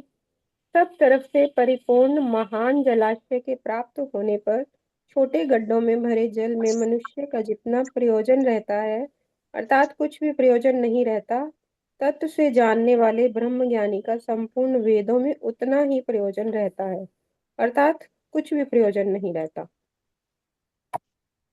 हरे कृष्ण। कृष्णा हरे भैया। कृष्ण। भगवान कह रहे हैं कि अगर तुम्हें सागर मिल जाए तो क्या तुम्हें फिर छोटे तालाब पोखरों का मोह रहेगा? तो जब उस विराट से हमारा नाता जुड़ जाए तो फिर ये संसार की छोटी मोटी चीजों हमारे लिए बहुत नगण्य हो जाएंगी। ये भगवान यहाँ हमें समझाना चाह रहे हैं कि यदि आईआईटी में सिलेक्शन हो जाए तो फिर प्राइमरी से अब तक की पढ़ी किताबों का हमारे लिए कोई महत्व नहीं रहता। फिर वो किताबें रही ना नहीं रहे, कोई मतलब नहीं है। इसी तरह वेदों का वास्तविक तात्पर्य भगवान कृष्ण की प्राप्ति के बाद फिर इन शास्त्रों का भी कोई मतलब नहीं। ये एक सीढ़ी है, एक साधन है, और जब आप इनके माध्यम से प्रभु की प्राप्ति होगी तो फिर इनका भी कोई मतलब नहीं है। तो शास्त्र परमात्म तत्व की ओर संकेत भर करते हैं, उसका पूर्ण रूप से वर्णन संभव नहीं है। लेकिन जिसने तत्व को अनुभव कर लिया, जिसका उस परम प्रभु से नाता जुड़ गया, उसका तो क्या कहते हैं कि सब कुछ पा लिया तुम्हें पाकर, अब क्या उठेंगे मेरे हाथ दुआ के लिए। फिर कोई इच्छा कुछ कुछ भी पाना शेष नहीं रहता है। तो यज्ञ पत्नियों द्वारा श्री कृष्ण दर्शन की बात सुनकर उनके कर्मकांडी पति अपने पांडित्य आदि को धिक्कारते हैं। ये एक प्रसंग को यहाँ रेफर किया गया है। तो जिसने ब्रह्म को ब्राह्मण के लिए भी कह रहे हैं कि ब्राह्मण, सच्चा ब्राह्मण कौन है? जिसने ब्रह्म को अनुभव कर लिया है, अपने सच्चे स्वरूप को जिसने पहचान लिया है, आत्मज्ञान जिसको हो गया है, वही सच्चा ब्राह्मण है। अब समता की महिमा बताने के लिए, उसकी प्राप्ति के लिए कर्म करने की रीति बताते हैं। सबसे गीता का जो सबसे ज्यादा बोले जाने वाला श्लोक है, और मेरे ख्याल से इसको शायद सही ढंग से समझते भी नहीं हम। तो आइए इसकी चर्चा करते हैं। श्लोक संख्या 47-48। निवेदन जी आदरणीय जी मैं आदरणीय जायसवाल जी। 47-48। जी। हरे कृष्ण। हरे कृष्ण। कर्मण्येवाधिकारस्ते मा फलेषु कदाचन मा कर्मफल हेतुर्भु मा ते संगो असत्व कर्मणि योगस्थ कुरु कर्माणि संगम त्यक्त्वा धनंजय सिद्ध असिद्धयो समु भूत्वा समत्व योग उच्यते। अर्थात कर्म कर्तव्य करने में ही तेरा अधिकार है, फलों में कभी कभी नहीं। अतः तू कर्म फल का हेतु मत बन और तेरी कर्म न करने में भी आसक्ति नहीं हो। हे धनंजय, तू आसक्ति का त्याग करके सिद्धि और असिद्धि में सम होकर योग में स्थित हुआ कर्मों को कर, क्योंकि समत्व ही योग कहा गया है। हरे कृष्ण। हरे कृष्ण। हरे कृष्ण। कर्मण्येवाधिकारस्ते मा फलेषु कदाचन मा कर्म फल हेतु भूर्मा ते संगो कर्मणि। कर्तव्य कर्म करने में ही तेरा अधिकार है, फलों में न कभी नहीं। बार बार गीता हमें बता रही है कि हम अपना जो कर्तव्य कर्म है उसको निष्काम भाव से करते रहें। कर्म फल क्या प्राप्त होगा, कब प्राप्त होगा, ये हमें प्रभु पर छोड़ देना चाहिए, क्योंकि कर्म फल का सिद्धांत बिल्कुल अलग है। जो भी कर्म करते हैं उसका फल मिलेगा, लेकिन क्या मिलेगा, कब मिलेगा, ये हमारे चाहने से नहीं हो सकता है। मैं एक स्टडी पढ़ रहा था, स्टार्टअप जो आजकल यंग जो हमारा यूथ आ रहा है, वो जो नए नए तरीके से व्यापार करते हैं, नए नए काम शुरू करते हैं, नई पद्धतियों से, वो स्टार्टअप कहलाती हैं।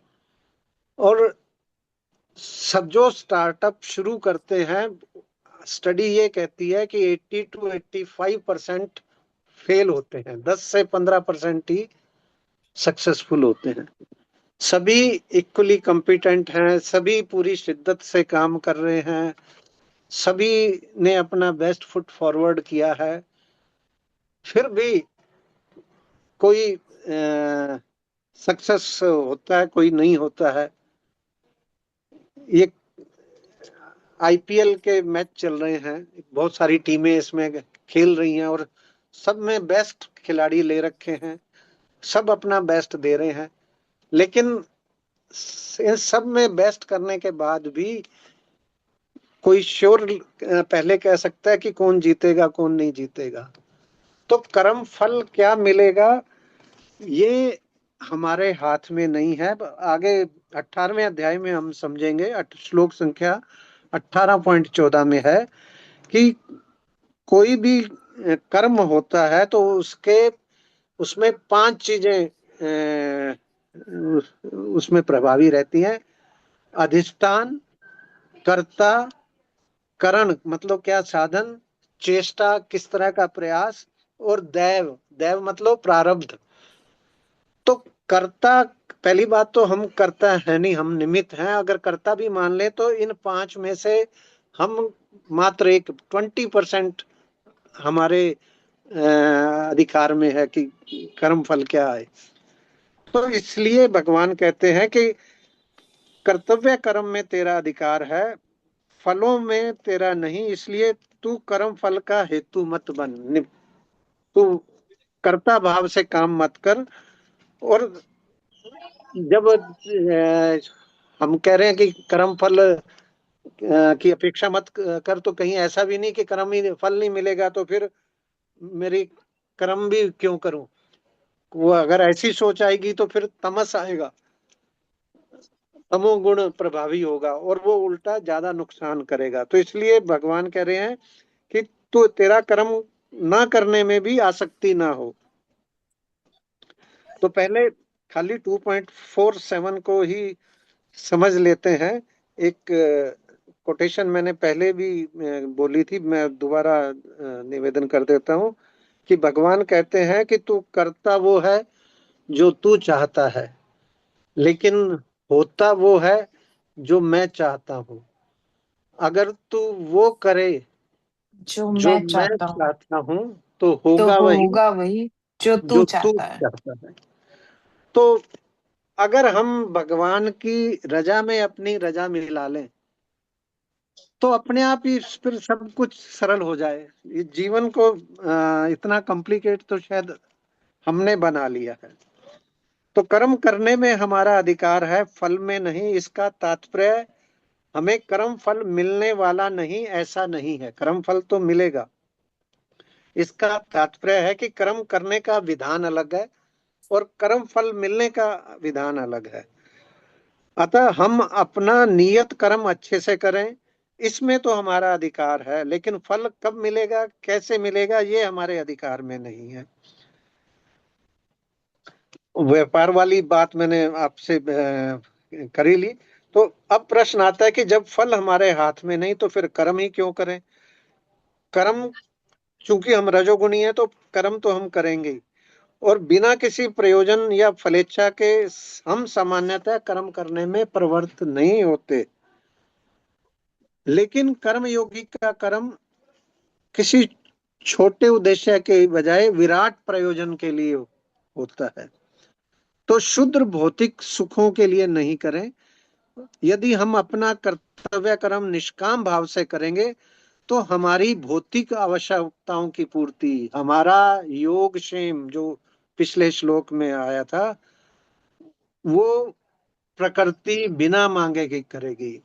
यह अटल सिद्धांत है। इसीलिए फलेच्छा या मान बढ़ाई के लिए कर्म नहीं करें। अब जो अगला 2.48 है कि हे धनंजय, तू आसक्ति का त्याग करके सिद्धि असिद्धि में सम होकर, आसक्ति मत करो कर्म फल में, और समता की जो बात हो रही थी कि सिद्ध हो असिद्ध हो अनुकूल हो प्रतिकूल हो, इसमें सम भाव रख के योग में स्थित। योग में स्थित कब? जब हम निष्काम भाव से करते हैं कर्मों को कर, क्योंकि समत्व ही योग कहा गया है, समत्वम योग उच्चते। तो फलेच्छा के लिए कार्य में प्रवृत्त होना कर्म का हेतु बनाता है आपको। जब हम सकाम भाव से करते हैं, हम कर्म फल का हेतु क्यों ना बने, ये भी हमें समझना चाहिए कि पहला, ममता। आसक्ति पूर्वक कर्म करने से बंधन होता है। आसक्ति पूर्वक करेंगे तो फिर उसका जो भी रिजल्ट होगा उससे हमारा राग द्वेष होगा, मोह होगा, और फिर हम बंध जाएंगे। और निष्काम भाव से करेंगे तो हम कर्म करके फ्री हो जाएंगे, कोई हमें अपेक्षा नहीं है। इच्छा करने से फल ज्यादा और अनुकूल मिलता हो? क्या ऐसा कभी होता है कि हम ज्यादा इच्छा करें और वो उसका फल फिर हमें उसके मिल जाए? फल तो जो मिलना है वो तय है। तो और इच्छा नहीं करने से फल कम या प्रतिकूल मिलता हो, ऐसा भी हमारा अनुभव नहीं है। तो फिर हम फल की इच्छा करके कर्म बंधन में क्यों फंसे? श्री कृष्ण ने इस संसार की उपमा पीपल के, आगे अध्याय 10 या 11 में आएगा कि भगवान कह रहे हैं ये संसार जो तुम देख रहे हो ये उल्टे पीपल या बरगद के वृक्ष की तरह है, जिसकी जड़ों में तो मैं हूं, जड़ें आकाश की तरफ हैं, और ये जो सारी प्रकृति तुम्हें दिख रही है, ये पेड़ पत्तियां तन शाखाएं, ये उसकी पीपल की पेड़ पत्तियां शाखाएं तुम्हें प्रकृति संसार के रूप में दिख रही हैं। और यदि हम इस पर पानी डालेंगे तो क्या उस पेड़ का कुछ कल्याण होगा, हरा भरा रहेगा? जब तक हम उसकी जड़ों में, यानी कि भगवान श्री कृष्ण प्रभु के चरणों में से अपना सिंचन नहीं करेंगे, अपनी भक्ति से, अपने कर्मों से। और कर्म कैसे करें? भगवान की प्रसन्नता के कर्म करें। तो निष्काम भाव से कर्तव्य पालन और भगवान कृष्ण की प्रसन्नता के कर्म करने से इस पेड़ रूपी ये जो संसार है उसकी जड़ों का सिंचन होता है। तो भगवान के सुख में ही हमारा सुख छिपा है। भगवान की आज्ञा पालन करने में ही सुख, शांति और आनंद है। किसी भी कार्य की सिद्धि में प्रकृति का योगदान होता है। और 5 कारण जो कि मैंने निवेदन किए, अधिष्ठान, कर्ता, करण, चेष्टा और दैव है, ये आगे अध्याय 18 में आएंगे। तो ये भी स्पष्ट है कि प्रकृति ही करता है, हम कर्ता नहीं हो सकते। यहाँ कर्ता में भी हम अगर अपने को जोड़ रहे हैं तो ये भी गलत है। जो कुछ भी हो रहा है इस प्रकृति में हो रहा है, क्योंकि जो कुछ भी हम कर रहे हैं, जो भी साधन उसमें इस्तेमाल कर रहे हैं वो प्रकृति के हैं। तो हम कर्ता भी नहीं हो सकते। और यदि हम अपने को कर्ता मान रहे हैं तो हम क्या है? व्यष्टि हैं। और ये पूरी प्रकृति क्या है? समष्टि। तो इस समष्टि की सहायता के बिना हम कुछ भी नहीं कर सकते। तो हमें जो कुछ भी वस्तु या सामर्थ्य मिला है वो प्रकृति से मिला है। और जिस कर्म में हम निमित्त बन रहे हैं उसका पूर्ण फल पाने के हकदार हम नहीं है। अगर कर्ता के रूप में हमने कुछ किया है और जो साधन इस्तेमाल साथ में किए हैं तो वो भी इक्वली एलिजिबल है उस फल को प्राप्त करने के लिए। तो हम अकेले कैसे अपना हक उस पे बता रहे हैं? तो इसीलिए प्रकृति से जो लिया है उसको लौटाना हमारी ईमानदारी है। और उसमें हम बेईमानी करेंगे तो हमें सजा मिलेगी। अब इसी में आगे बढ़ते हैं कि भगवान कहते हैं ऐसा भी नहीं कि तेरी आसक्ति कर्म न करने में हो जाए। अपना निर्धारित कर्तव्य कर्म नहीं करोगे तो तमस गुण हावी होगा और उससे तुम्हारी अधोगति होगी। और रजोगुनी हम हैं तो काम किए बिना हम रह नहीं सकते हैं। तो शारीरिक, मानसिक और अहम तुष्टि के स्तर को भी पार करके सिर्फ कर्तव्य भाव से अपना सर्वोत्तम देना ही कर्म योग है। और इसी में ही परमानंद की प्राप्ति होगी। प्रभु रूपी विराट को पाना है तो ये शुद्र सांसारिक सुखों को तिलांजलि देनी होगी। एक प्रसंग है, आप पढ़ लीजिएगा, बुक आपके पास है। अगले श्लोक पे इसी में अब इसकी अंतिम लाइन पे चलते हैं। योगस्थ कुरु कर्माणि। योगस्थ समता को सदैव बनाए रखना ही योग में स्थित होना है। योग में स्थित होने का मतलब क्या है कि कैसा भी कर्म फल मिले, कैसी भी स्थितियां परिस्थितियां आए, अनुकूल आए प्रतिकूल आए, समभाव में बने रहना ही योग में स्थित होना है। समता भाव बने रहने में सबसे बड़ी बाधा क्या है कि हम राग द्वेष कर लेते हैं। अनुकूल से राग कर लेते हैं, प्रतिकूल से द्वेष कर लेते हैं। वस्तु, व्यक्ति और क्रियाओं के प्रति हमारी आसक्ति हो जाती है। तो इसीलिए भगवान कहते हैं कि समता की प्राप्ति का उद्देश्य रखकर आसक्ति का त्याग कर और अपना कर्तव्य कर्म अगर हम करते हैं तो वह कर्तव्य कर्म चाहे छोटा हो चाहे बड़ा। ऐसा नहीं कि बहुत बड़ा काम करें तभी वो योग बनेगा। हमारा छोटे से छोटा कर्तव्य कर्म भी विराट फल देने वाला हो जाएगा।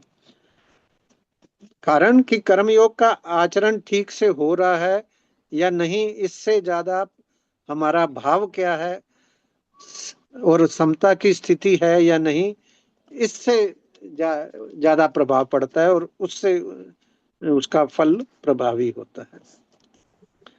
अब अगला श्लोक लेते हैं, श्लोक संख्या 49-50। निवेदन आदरणीय राजकुमारी दीदी से श्लोक संख्या 49-50 के लिए। हरे कृष्ण। हरे कृष्णा दीदी। दूरेण यव कर्म बुद्धि योगा धनंजय बुद्धौ शरणमन्विच्छ प्रपणाफलहेतवः बुद्धियुक्तो जहातीह उभे सुकृत दुष्कृते तस्मात् योगाय युज्यस्व योग कर्मसु कौशलम्। बुद्धि योग समता की अपेक्षा सकाम कर्म दूर से अत्यंत ही निष्कृष्ट है। अतः हे धनंजय, तू बुद्धि का आश्रय ले, क्योंकि फल के हेतु बनने वाले अत्यंत दीन है। बुद्धि समता से युक्त मनुष्य यहाँ जीवित अवस्था में ही पाप पुण्य दोनों का त्याग कर देता है। अतः तू योग समता में लग जा, क्योंकि कर्मों में योग ही कुशलता है। हरे कृष्णा। हरे कृष्णा। हरे कृष्णा दीदी। ये एक तरह से श्लोक संख्या 47 48 को ही भगवान एक्सटेंड कर रहे हैं और समबुद्धि का आश्रय लेने की बात कहते हैं और उसका फल क्या है ये बता रहे हैं। एक चीज हम दोबारा समझ लें कि मनुष्य योनि जो है वो कर्म योनि है, ये हम जानते हैं। और इसमें दो चीजें इस मनुष्य योनि में ही मिली हैं कि विवेक और नए कर्म करने की स्वतंत्रता हमें यहाँ मिली है। हमने एक चीज और भी समझी थी, 4 पुरुषार्थ हैं, धर्म अर्थ काम मोक्ष। तो इसमें अर्थ और काम के में तो हमें एक तरह से पिछले जन्मों के कर्मों के प्रारब्ध से ये काफी हद तक तय हो जाता है कि इस जीवन में हमें क्या अर्थ, क्या धन संपत्ति, क्या ऐश्वर्य प्राप्त होगा और काम मतलब क्या कामनाएं हमारी पूर्ण होंगी।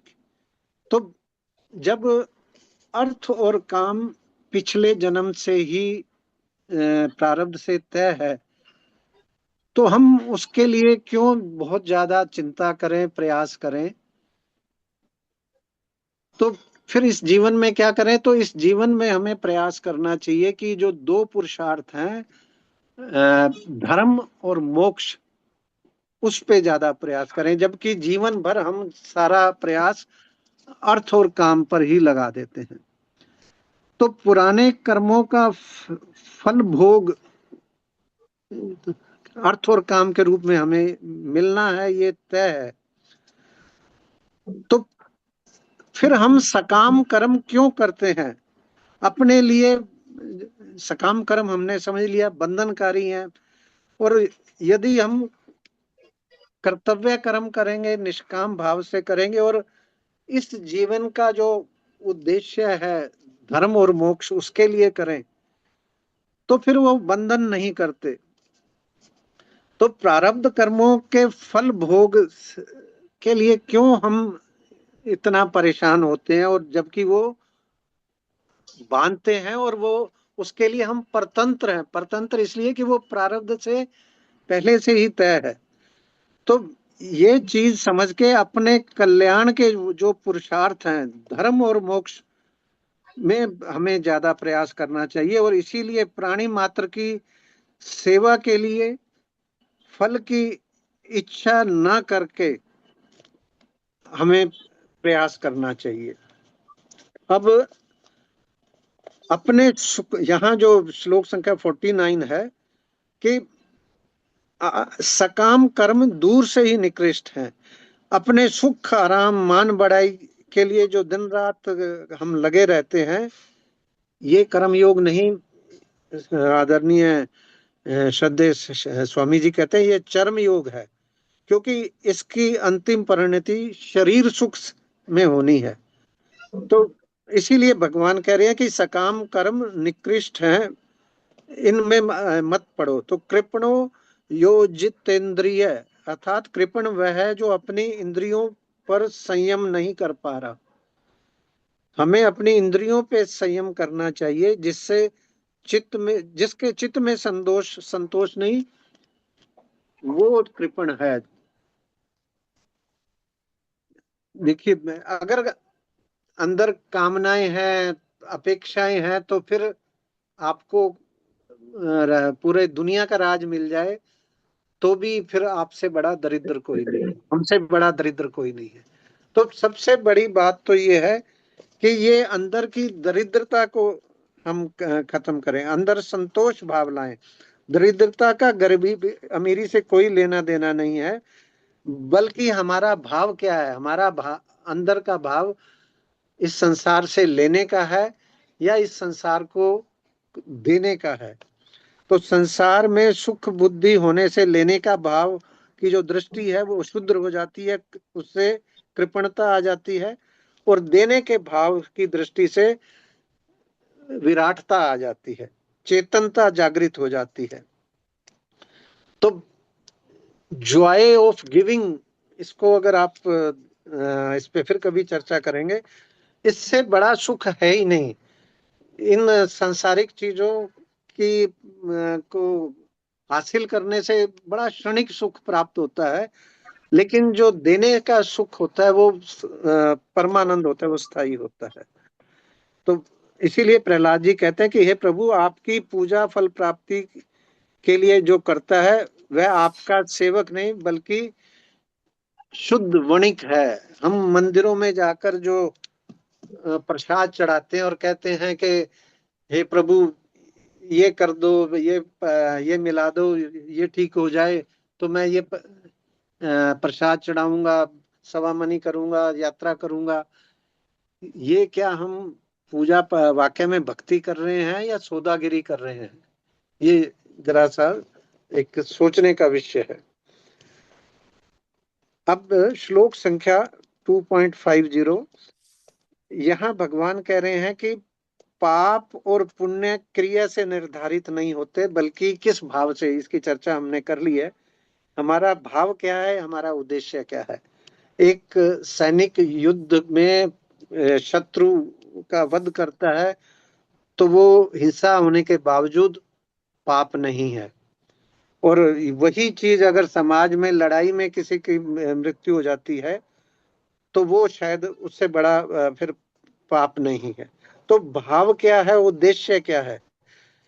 अब यहाँ देखिए बड़ी सुंदर बात आ रही है कि संसार में 1.5 ही पुण्य है और 1.5 ही पाप है। 1.5 पुण्य में एक क्या है और आधा क्या है कि भगवान श्री कृष्ण के लिए कर्म करना पुण्य है, वो उस 1.5 में 1 के बराबर है। और शास्त्रों में वर्णित जितने भी सत्कर्म है, दान करना, यज्ञ करना, तप करना, दूसरों की सेवा, वो आधे के बराबर है। इसी तरह से भगवान से विमुखता सबसे बड़ा पाप है, और इसके अतिरिक्त जितने भी कर्म से हम पाप करते हैं वो आधे ही हैं। तो भगवान की विमुखता सबसे बड़ा पाप यहाँ कह रहे हैं। तो जैसे संसार में पुण्य पाप होते रहते हैं, वह सर्वव्यापी परमात्मा को नहीं लगते। ये एक रेफरेंस दे रहे हैं हमारे लिए कि जब हम समता में आ जाएंगे तो हमारे आसपास अगर कोई पाप पुण्य भी हो रहा है तो वो फिर हमें प्रभावित नहीं करेगा, हमारे लिए बंधनकारी नहीं होगा। समता ऐसी विद्या है जिससे मनुष्य जल में कमल के पत्ते के समान संसार में रहता हुआ भी संसार से या संसार के पाप पुण्य से निर्लिप्त रहता है। कमल के पत्ते पे पानी डालो, वो रुकता नहीं, तुरंत वहां से निकल जाता है। तो ऐसे ही जब समता आ जाती है तो हम इस समस्त पाप पुण्य से असंग हो जाते हैं। ये हम पर प्रभावी नहीं होते, ये हमें बांधते नहीं है। और इस श्लोक की जो अंतिम लाइन जो समझने की है, योग कर्मसु कौशलम, कर्मों में कुशलता ही योग है। क्या ये इसका मतलब समझना चाहिए हमें? कर्मों में योग ही कुशलता अगर होती तो कोई चोर इतनी कुशलता से चोरी करे कि पकड़ा नहीं जाए तो क्या वो योगी हो जाएगा या उसका कर्म योग हो जाएगा? तो ये यहाँ समझना चाहिए कि कर्मों में कुशलता को ही योग मान बैठेंगे तो कुशलता पूर्वक चोरी करना और पकड़ा नहीं जाना योग माना जा सकता है। तो ये तो एक तरह से अनर्थ हो जाएगा।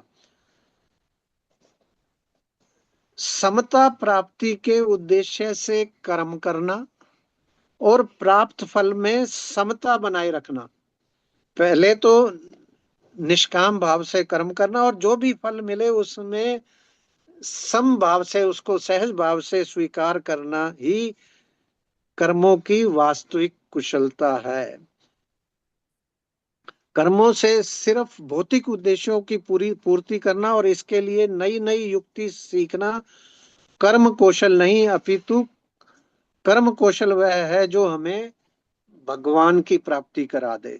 अर्थात अपने प्रत्येक नित्य कर्म से भगवान श्री कृष्ण को प्रसन्न करना ही कर्म कौशल है। ये भगवान यहाँ कह रहे हैं और हमें समझना चाहिए। करीबन 7, 7:30 हो रहे हैं, तो 3 श्लोक और लेने थे। इनको अब अगली कक्षा में ले लें क्योंकि टाइम लगभग हो गया, थोड़ा लंबा शायद डिस्कशन हो गया।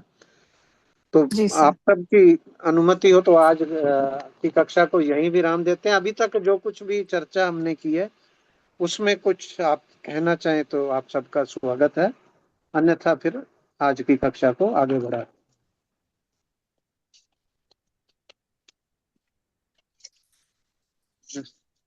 अगर कोई क्वेरी नहीं है तो फिर आगे बढ़ते हैं। गोविंद जय जय गोपाल जय जय गोविंद गोविंद जय जय गोपाल जय जय राधा रमण हरि गोविंद जय जय राधा रमण हरि गोविंद जय जय गोविंद जय जय गोपाल जय जय गोविंद जय जय गोपाल जय जय राधा रमण हरि गोविंद जय जय राधा रमण हरि गोविंद जय जय नाम संकीर्तनम यस्य सर्व पाप प्रणाशनम प्रणामो दुख शमनस्तम नमामिम हरिम परम। बोलो बांके बिहारी लाल की की जय जय राधा गोविंद सरकार हर की की जय जय मर्यादा पुरुषोत्तम भगवान श्री राम की जय जय जनक नंदनी माता सीता जी की जय जय समस्त देवी देवताओं की जय जय श्रीमद् भागवत महापुराण की जय जय साधक संजीवनी की जय जय श्री श्री गुरु महाराज की जय जय सब संतों की जय हो सब भक्तों की जय हो अनंत कोटि वैष्णव जन की जय हो आज के आनंद की जय। जय जय हो हे नाथ, हे मेरे हे नाथ, नाथ हे नाथ हे मेरे नाथ मैं आपको भूलूं नहीं। मैं मैं आपको आपको भूलू भूलू नहीं। नहीं। हे नाथ, हे मेरे नाथ, हे हे नाथ नाथ हे हे मेरे मेरे नाथ नाथ मैं केवल आपका हूँ। मैं केवल मैं आपका केवल हूँ। आपका हूँ। हरे कृष्णा। आप सभी सम्मानित वैष्णव जनों को बहुत बहुत वंदन, कोटि कोटि आभार। हरे हरे कृष्णा। कृष्णा हरे हरे हरे कृष्णा कृष्णा कृष्णा। सर। हरे हरे कृष्णा। कृष्णा। हरे कृष्णा।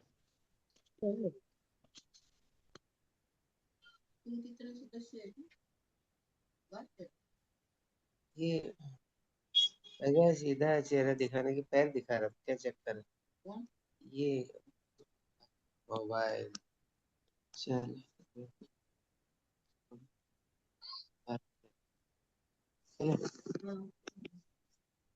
5 मिनट रखते। ये चलाते कूलर चला